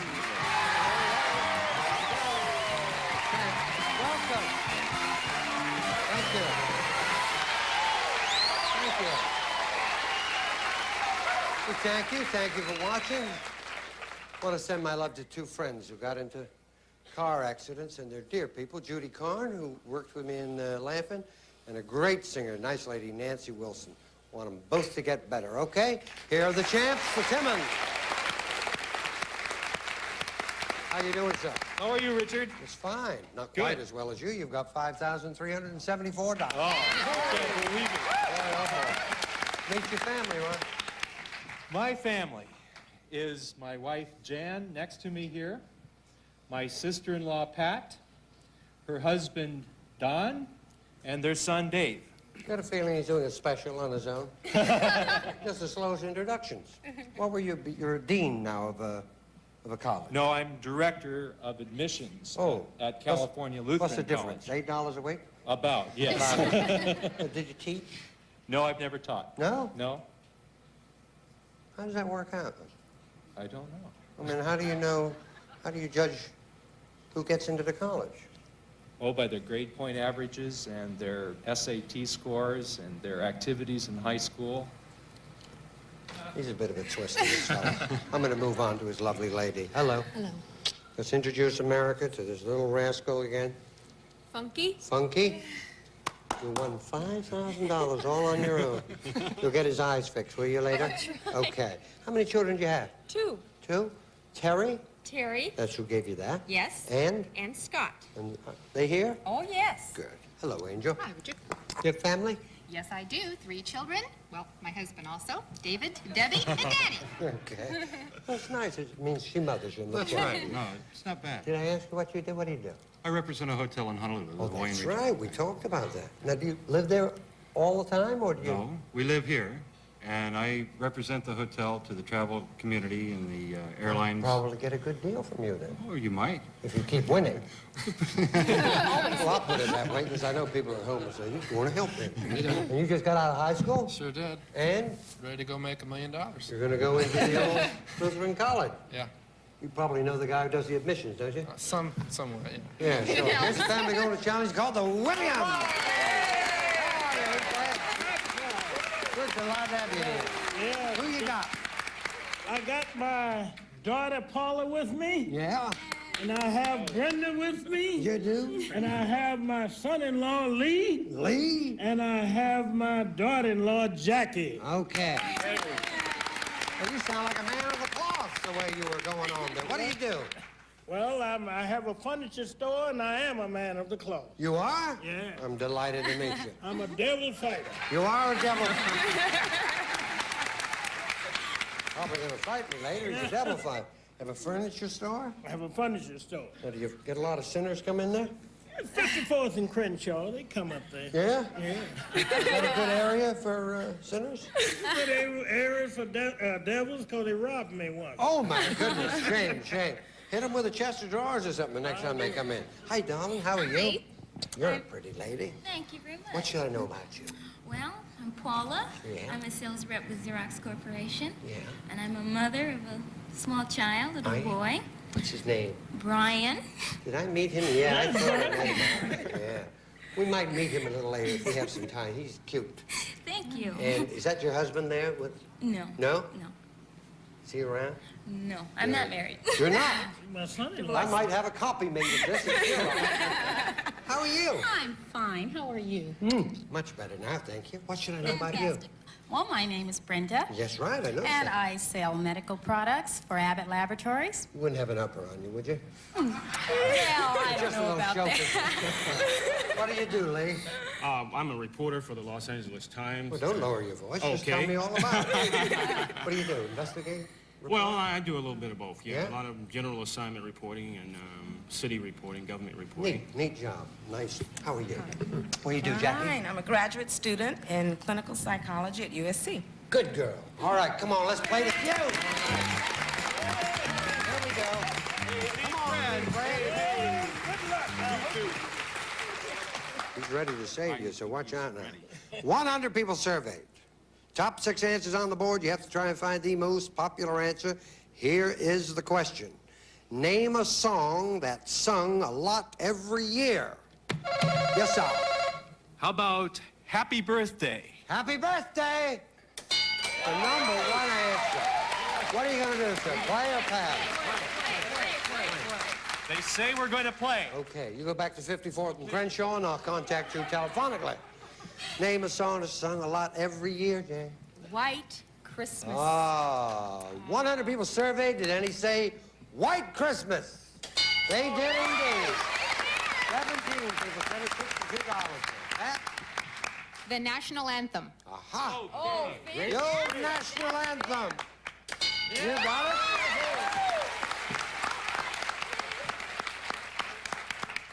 Gene Wood thought that was hooray for Hollywood. Don, a song that's sung a lot every year. Sung a lot every year. I asked you first. That's where Old Lang Syne may be off. Right, sure. Will old acquaintance be forgot? Old Lang Syne. Fantastic. Very good. You're not only getting them, you're getting them in order. 2 answers left, $89 there, Dave. A song that's sung a lot every year. How about Santa Claus is coming to town? I heard he was. Santa Claus is coming to town. Oh. Should have been there. He's probably going to Hawaii this year, somewhere different. First strike. Get 3 of those, they got a chance to steal. Ron. I think I'll stay with the Christmas theme. How about Silent Night? Okay. Yeah. See if any of our people said Silent Night. They did. One more and you've got it all, Angel. Jan, song is sung a lot every year. How about Happy Anniversary? Okay, let's take a look. If it's there, you got it all. If not, your second strike. Happy anniversary. Not bad. Huh? Come on, America the Beautiful. Oh, okay. If America the Beautiful is up there, clean sweep. If not, it's your third strike. And Leap Fred, get ready, because you can steal. America the Beautiful! What do you say? We'll put sound in over this. Well, Jingle jingle bell. bell, jingle bell, jingle bell, jingle bell. Give me an answer. Take me to the ball. Give me... Jingle bell. Jingle bells. Jingle bell. All right! Seems like a goodie to me. Jingle Bells is up there. You get $93. If it's not there, we're going to give it to the Timmons. Jingle Bells!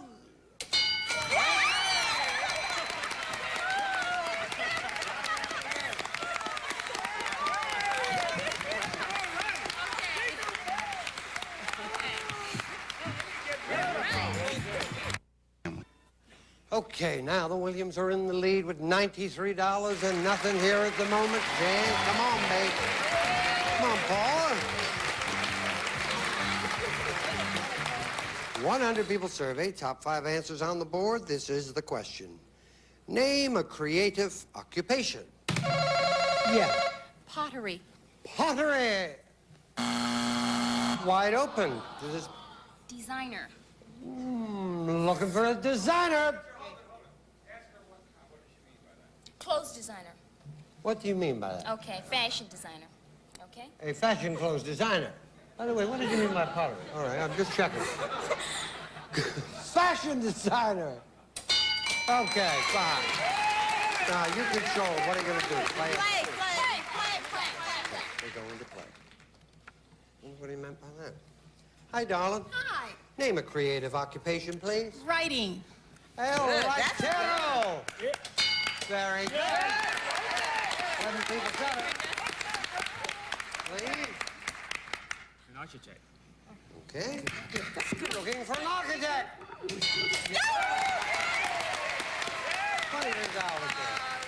there. Painter. Very good. Very good, Jack. You mean as... Artist. Yeah. That's why I wonder what...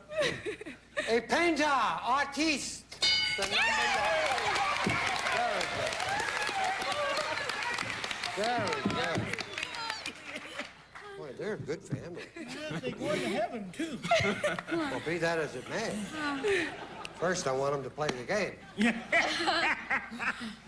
How long have you been a man of the cloth? About 22 years.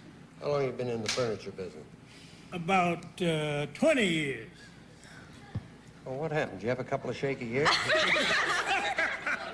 What made you get in the furniture business? I got in the furniture business because the offering wasn't too heavy. Ah.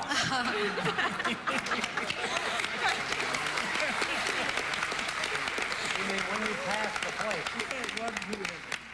Very skimpy return. Yeah, I wasn't like Ike. I mean, oh. Not at all. No.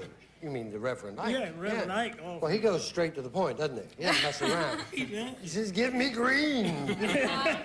Yeah, he doesn't bother to save. He just wants the loot. All right, give me an answer here. Creative occupation. Creative occupation? Let's see what I'm going to say. 3 seconds. Oh, brick mason.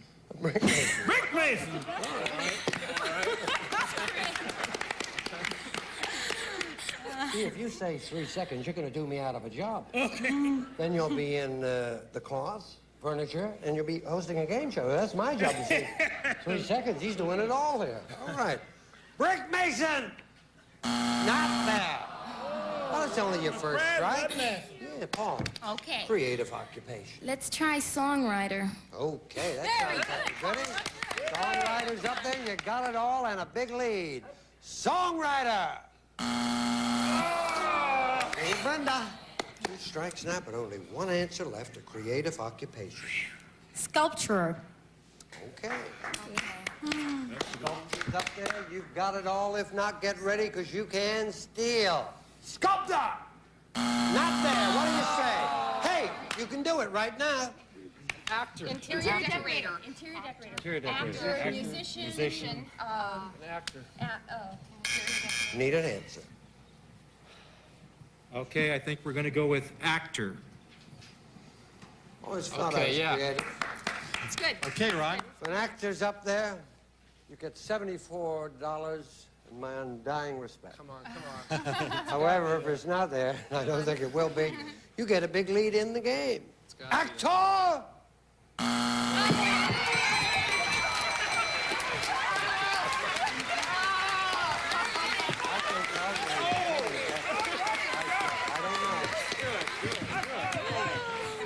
Number 2, please.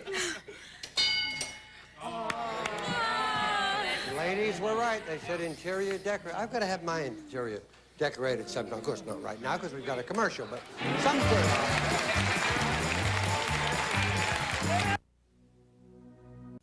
The congregation, and we see, has $167 there. Is that okay, Lee? And there's nothing there. That ain't it. Come on, Angel. Come on, pretty. Dollar values are doubled. You know that you got to win this to get in this game, and if you win it, whichever. What hand do you want? I don't know. This one, I guess. Which is the best? But the hand is this way. I'll go Is that all right? That's fine. I'm left. We've never had hand trouble before, have we? Okay, comfy? Yes. All right, dollar values are doubled. 100 people surveyed, top 4 answers on the board. This is the question. Name something people take out a loan for. Yeah. A car. A car. What are you going to do? Okay, they're going to play, Brenda. You go back there. They're going to try and get in the game. Name something people take out a loan for, Don. House. Great big house. There you go. Okay. About a vacation. Let's take a look and see if any Good about answer. 100 people said a vacation. One more, you are in this game, Ron. Something people take out a loan for. What else but a college education? There, Dave. That's it. You're in the game. College education. In the game. Come on, they got it all. 188. 167. I need ya. Come on. Boy, oh boy. Here we go. Now, this is going to decide the winning family. Dollar values are still doubled. 100 people surveyed. Top 3 answers on the board. This is the question. Name something that gets moldy. Yep. Milk. Milk. Don? Cheese. Cheese. You control it. What are you going to do? Okay. I got a feeling you just discovered penicillin. I'm not sure. Dave, something that gets moldy. Bread. Hell, bread. You got it. One more. You're the champs. Name something that gets moldy, Ron. 3 seconds. How about clothes? Okay. Hey, clothes is up there. You got it all. Clothes. First strike. Jan? Say it again. Something that gets moldy. 3 seconds. Meat. Okay. Show us meat. One more, darling. Name something that gets moldy. Got 3 seconds. Tomatoes. Okay, if tomatoes up there, you are all right. You got it all. You'll play for $5,000. If not, get ready to steal. Tomatoes! You can do it. Come on, but you got to steal. Come on. They're going to buzz you, and you're not going to have an answer. I need an answer. Jelly. Jelly. Jelly. Give me an answer. Jelly! Don't get testy, for goodness sake. My job to ask you for it. Jelly's up there. You're the champ. If not, you remain the champ. Jelly!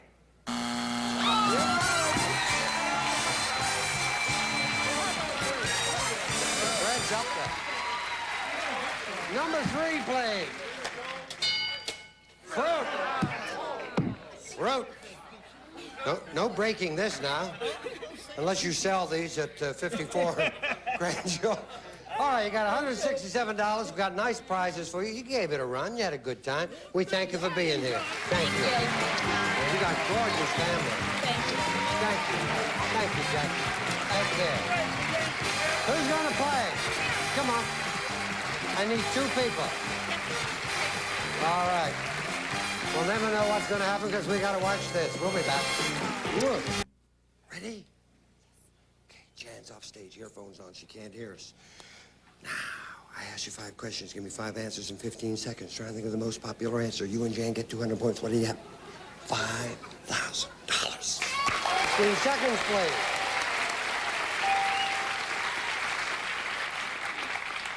Name a kind of fruit seen in fruit bowls.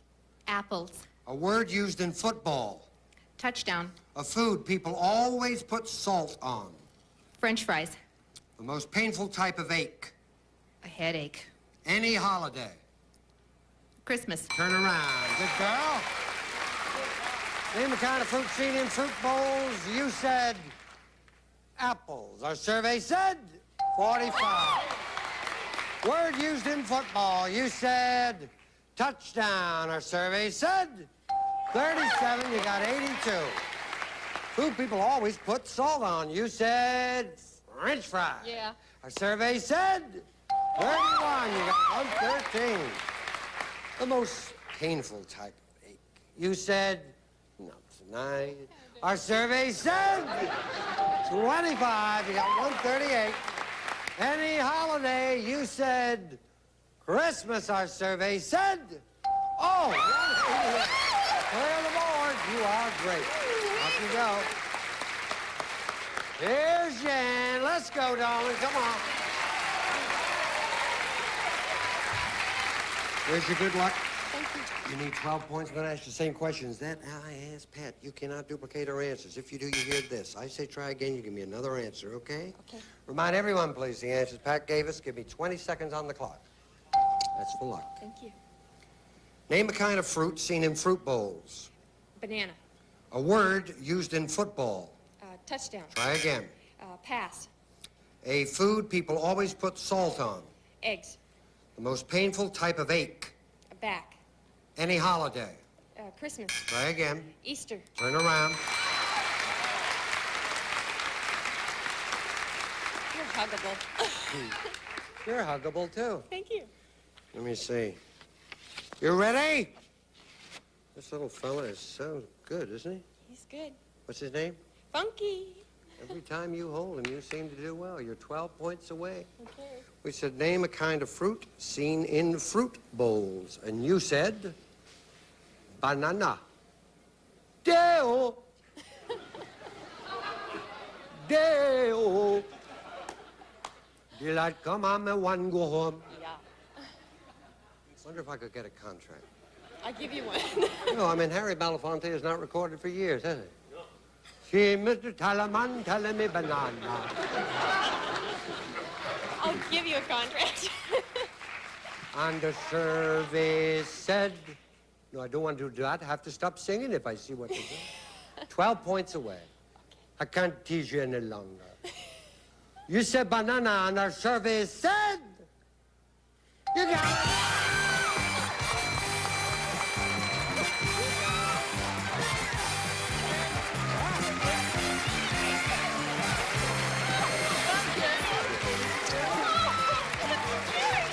My next album will be out right after this.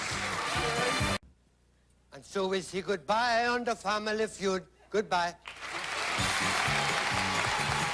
Some departing contestants receive Skin Quencher by Chapstick, the new fragrance-free hand and body lotion that softens, soothes, and comforts your skin. Skin Quencher. And enjoy reading outstanding paperback books from Fawcett, including Summer Story, a beautiful tale of love and a boy's journey into manhood.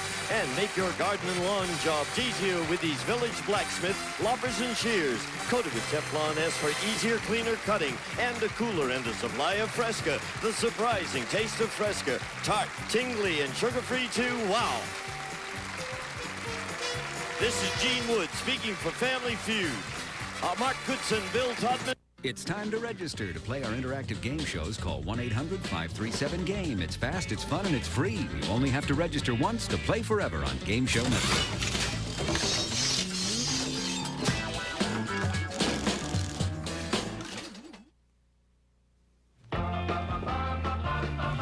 Ladies and gentlemen, Gary Moore.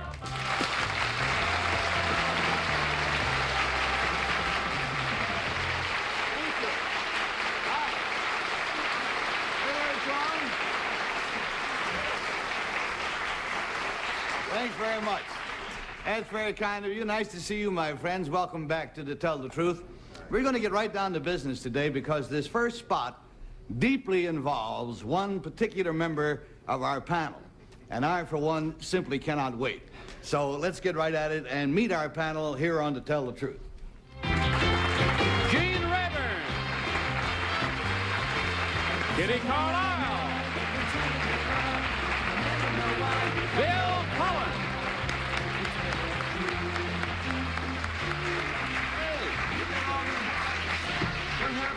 What? What's going on here, dear? Well, as you can see, my friends, we are only partially foregathered. We're not foregathered, we are three gathered today.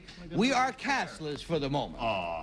Well, you can leave that chair empty for the moment, but is it going to be filled in about 45 seconds here? Boy, it might even be over. It's going to be filled. Your chair overflowing. Huh? Your chair overflowing. Yeah. No, we got something coming up here. It's our own Peggy Cass.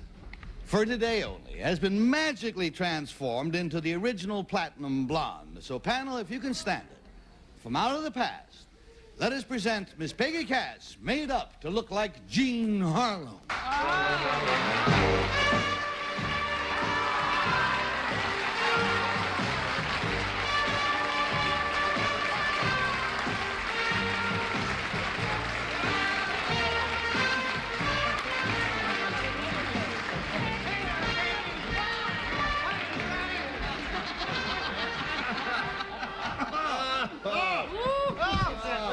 Yeah. Doesn't anybody inhale around here? Oh, Peggy, my dear. Yes. What have you did to yourself? Isn't it a terrific dress? Isn't it? Does it make you feel sexy? Yes, I feel as though somebody's gone wild with the incense. Yeah, we had a small smoke effect here, and we're on the Surgeon General's list right for the moment. Nobody in the audience inhale. Hello out there. It's like an old Ed Krieger movie. Peggy, do you like being made up like that? Oh, I love it. It was like going up to your mother's attic and playing with her clothes, although my mother never had clothes like this. I was gonna say, you must have had some mama.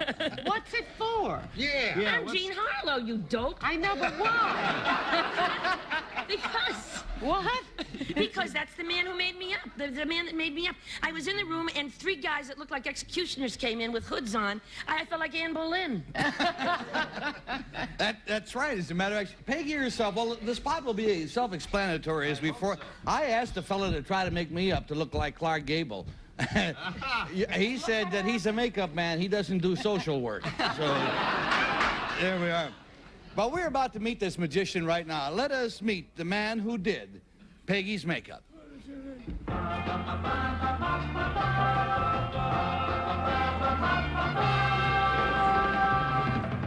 Number one, what is your name, please? My name is Fred Blau. Number two. My name is Fred Blau. Number three. My name is Fred Blau. All right, now let's pay close attention to Fred Blau's affidavit. It says, I, Fred Blau, am a Hollywood makeup artist. Although I have done makeup for such up-to-date films as Who's Afraid of Virginia Woolf, Cool Hand Luke, and Myra Breckenridge, my latest makeup assignment was an exercise in film nostalgia. I was chosen to be one of the makeup artists for a celebration of the glamorous look of the 30s and the 40s. With the proper makeup and a little instruction, a girl of the 70s can recreate the glamour makeup of such film greats as Hedy Lamarr, Clara Bow, or Gloria Swanson. Now, before today's To Tell the Truth program, I worked my makeup magic on Peggy Cass. As you can see here, I carefully masked myself to disguise my identity and that of my two imposters. I applied with great care the pale face, the thin eyebrows, the ruby lips, and the blonde wig to transform Peggy into that legendary blonde bombshell of movie history, Jean Harlow, signed Fred Blau.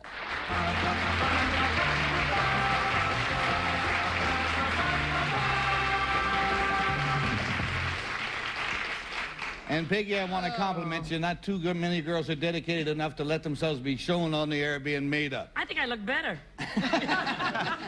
Well, we'll be back to question these three magical gentlemen right after a brief pause at our treasury for a transfusion. Oh, the... Now we have the problem here with three gentlemen. They all say that their name is Fred Blau, and they all say that they are the makeup artist who did a Jean Harlow makeup job on Peggy Cass. Keep in mind again that while they were making Peggy up in the makeup room, all three of them wore black masks over their heads so that Peggy, at this moment, does not know which one of the three worked on her. So, Peggy, let's start with you first. Not only that, they didn't talk, so I don't even know their voices. Number three, there's about a pound of lipstick on me. How did Miss Harlow kiss and not wreck her whole face? And she kissed a lot in her movies. Oh, yeah. Well, quite often after she kissed, if it was a particularly, in those days, kisses weren't, they were faked a lot anyway. Oh. And they would, put it back on. Yeah, but it would get all over the guy. Well, they could very easily take a little bit of cold cream and wipe it off. Yeah, I know, but when you break from the... You mean that the cut... No, that's the problem of the director, to make sure that you cut away from him at that moment so that you don't have a shot of a red blurb on his face. Thank you. Number one, you made up I never had anybody make my eyes up like this. Why do I have those triangles in the corners? Well, Jean Harlow had him, if you look at her picture. Yeah, but what is the effect supposed to be that they... What do they create, a bigger eye? Yes. Would you teach me how to do that personally after? Thanks, Peg. Let's go down to Gene.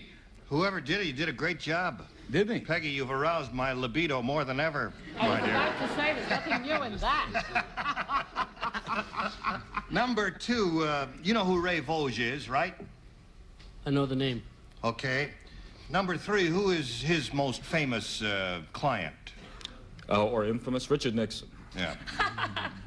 Number 1, did you do Peggy's whole costume in addition to the makeup? No, just the makeup. Yeah.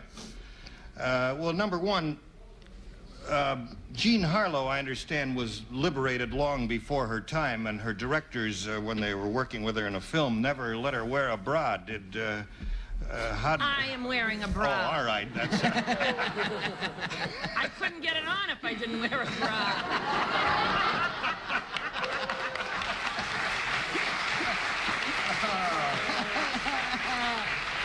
They flatten you down. Well, let's go on to Kitty. Huh? I love it. Number 2, did you work for a special studio or were you an independent? I'm an independent now. I see. And number 3, did you make up Mae West in the movie? No. Did you, number 1? No. Number 2, do you know then, even though you didn't make her up, how you can make a lady who has kind of slight sags in the face look as though she doesn't without surgery? That has nothing to do with you, dear girl. I'm talking about Mae West. Oh, all right. We do that with highlights and shadowing. Oh, you don't do it with anything else? You can use lifts, I imagine. They spackled me. Number 3, you said that it was up to the director to show that there were no blurbs on the leading man's face when they kiss with lipstick like Peggy has on. Didn't you ever hear of powdering down before a kiss? Then it doesn't spread. Yeah, but in this case, and in those days, there was much heavier stuff than what we're using today, and it would blur anyway. And finally, that takes us to Bill Cullen. Powdering down before a kiss? Mm-hmm. May I direct my question? No, please, yes. Dr. Yes, I'd be glad to How do you powder down before a kiss? You have to take the time and think it through and get a powder puff. Yeah. And get all that in the glove compartment of my 1934 Ford. In relation to your last remark, Peggy, that you made about what Jean Harlow wore, didn't, and what you did, I just want to say congratulations, because your cup indeed runneth over. And I don't know whether the makeup man had anything. And I don't know if the makeup... What is... I'm sorry, Bill. Breckenridge. That's all the questions you get to ask, Bill.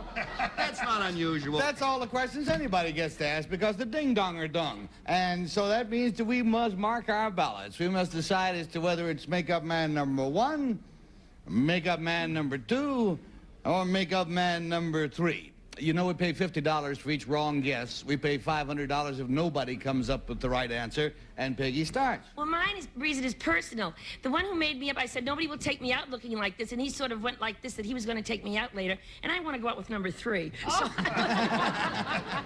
Regardless. All right, so we got 1 for number 3, and we're going down to Gene. I'm sorry, he's spoken for, Peg. Now, let's see. Number 1 wasn't sure, number 2 rather, wasn't sure who Ray Vosges was. And I get, what's that? Ray Vosges? Ray, yeah, I figured everybody would know that he makes up Mr. Nixon. Number 3 knew that, but there are some other things that he said that I wasn't sure of, so, and we didn't ask number 1 any questions, so I voted for him by elimination. This guy's from California. I'm not sure I follow the logic, but we got a 1 and a 3, and we're going to go to Kitty. They could all be the real one. They were very, very good. I voted for number 2 because as well as highlights and makeup and so forth, he mentioned lifts, and I do think that is a way to help aging ladies.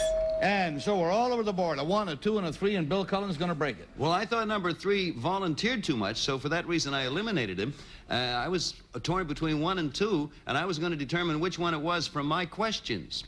But as you know, I didn't get any, so I didn't determine anything. So I voted for 2 because he looks, you notice the way he has taken perfect care of his mustache. Carefully groomed gentleman. He looks like a makeup man would look. That's the way it goes. The votes are all in. And so at this point, will the real Fred Blau please stand up? Stand up, number 1, or it's your...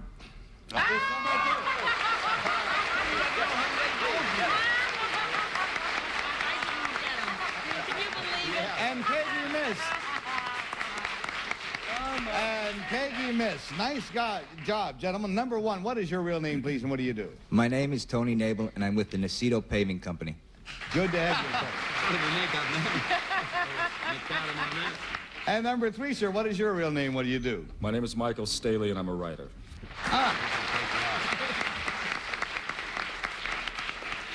Fred, you said that you were freelance, meaning that you were not with any one of the studios. But for whom are you doing this 1930s, 1940s sort of thing? Right now I'm traveling with Max Factor, and we're promoting the Jimenez line of makeup, and we're at Bloomingdale's right now. And you're doing this all over the country, making people up? Yeah, we've been on the road for 6 weeks, and we've got our last 2 weeks here in New York. Well, you did a monumental job today. I want to thank you very much, and thank you, imposters, for being with us on To Tell the Truth.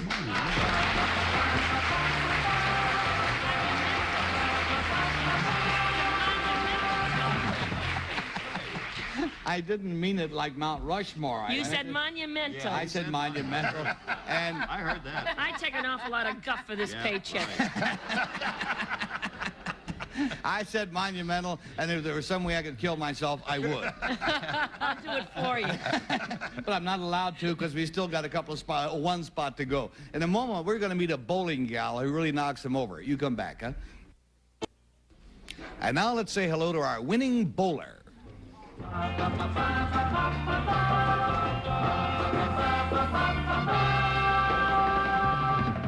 Number 1, what is your name, please? My name is Paula Sperber. Number 2. My name is Paula Sperber. Number 3. My name is Paula Sperber. I believe all 3 of them, but of course 2 of them are lying. Only one of them is really Paula Sperber, and this is the way her affidavit goes. I, Paula Sperber, am a professional bowler and the winner of the 1971 U.S. Open Championships for Women. Sporting a 198 average, I'm the leading money winner on tour and a member of the All-America team. Bowling requires intense concentration, and I often unwind by playing touch football and basketball. Recently, my bowling activities took me to Japan. There, the arenas are exceptionally ornate, and I was particularly interested in the women bowlers' attire. I found that while my miniskirts threw some of our sedate U.S. bowling fathers into a tizzy, in Japan, all the lady bowlers wear nothing but short shorts or hot pants. Signed, Paula Sperber.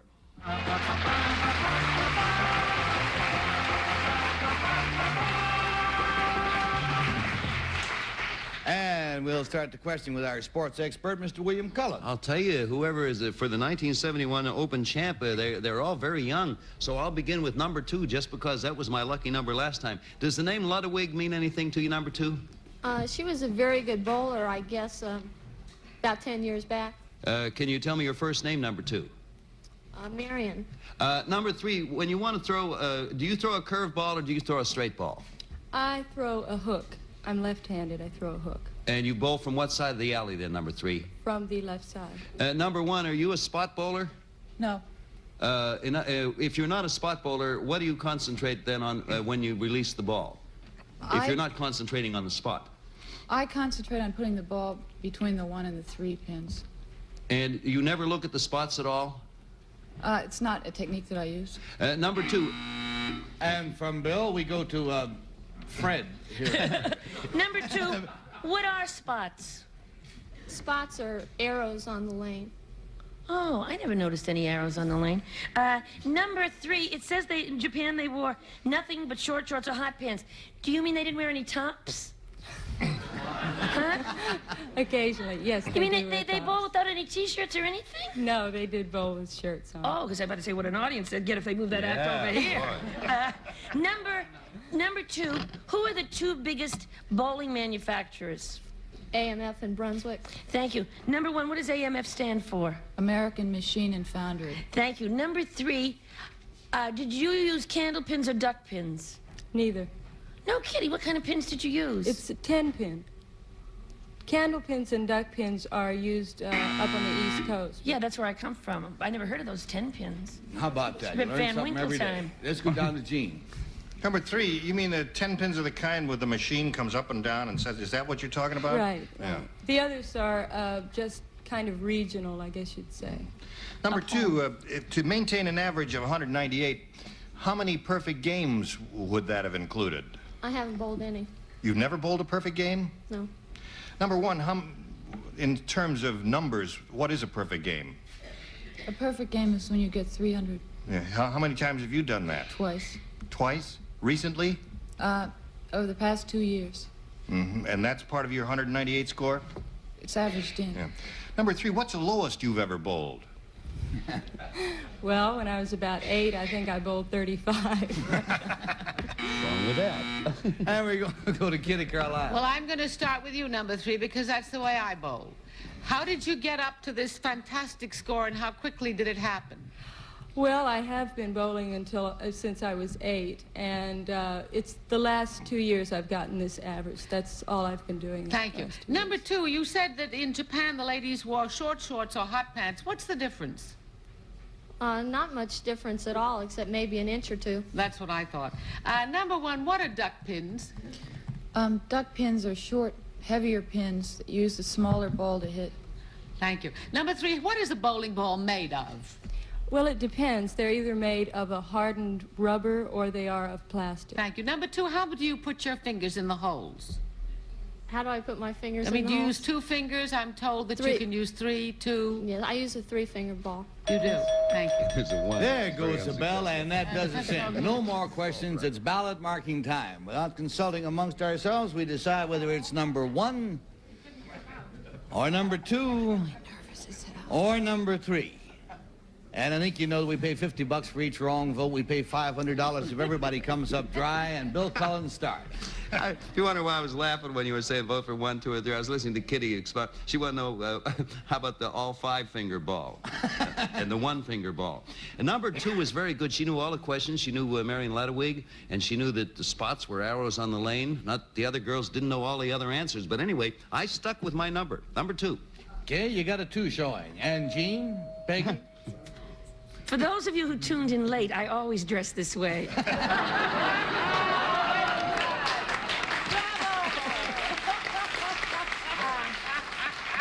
I voted for number 2 because she was so modest. She said that she'd never bowled a perfect score, and I think that's a terrific admission, so I voted for her. We got a pair of 2s going, and we're going to go down to Gene. Just want to say, Peg, it's great to be on a show with such a classy broad. Right. Well, you know, this is really a quandary because I've looked at them very carefully. None is round-shouldered from lifting that heavy ball. None committed a foot fault when they were standing there. It's really a difficult choice, but number 2 knew about that old lady bowler from years ago, so that's what I hope that old lady was that bowler old isn't then. too Only long kidding, now. She's old probably lady 30. bowler. You've got a pair of 3 2s going. And Kitty, what do you... Well, I hope that was on the level, because sometimes Bill fools us with those names, and it's his cousin from Pittsburgh. Notice? This was on the level. How was I to know? But anyway, I think that the lady who is the best athlete of the bunch is number 2. Ooh. Oh, boy. Well, I'll tell you what now. We're all out on a limb. We're either terribly right or terribly wrong. Well, the real Let's let me stand up. Paula Sperber, please stand up. It is.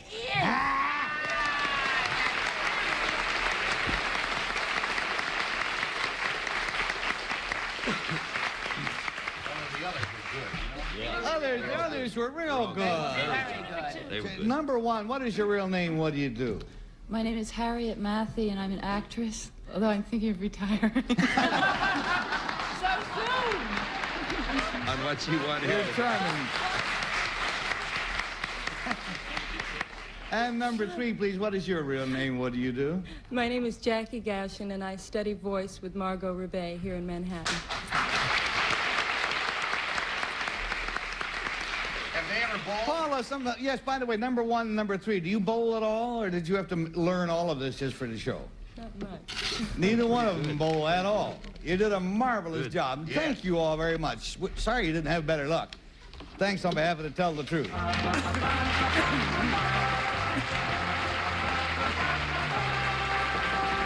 All right, smart guy. Answer me this. It takes two to work here, people.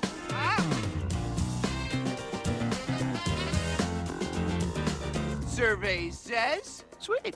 What's My Line? Coming up next, only on Game Show Network. Peggy and I decided to close with a demonstration. You were wondering what happened in the old days when the movie stars kissed the leading man? Pretend I'm a leading... Peggy, Oh, boy. There's a... We'll see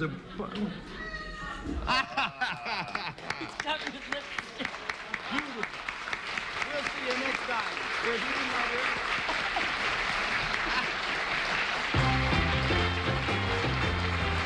Transportation and other consideration provided by Pan American World Airways, featuring theater in the air, international flight crew service, tours on tape, and weather insurance. All new from the world's most experienced airline. Our central characters today will receive a Samsonite Silhouette Beauty Case in new wild strawberry color, featuring magic action pop-up mirror, compartmented plastic tray, and washable lining from Samsonite. Peggy Cass's hairstyle, courtesy of Edith Emery Wigs, and her Norwegian Blue Fox coat, courtesy of French Mart Originals of Brooklyn, New York. Prices of products mentioned were furnished and or paid for by the manufacturers or supplier of the products or services identified on this program. This is Johnny Olson speaking for To Tell the Truth, a Mark Goodson, Bill Todman production.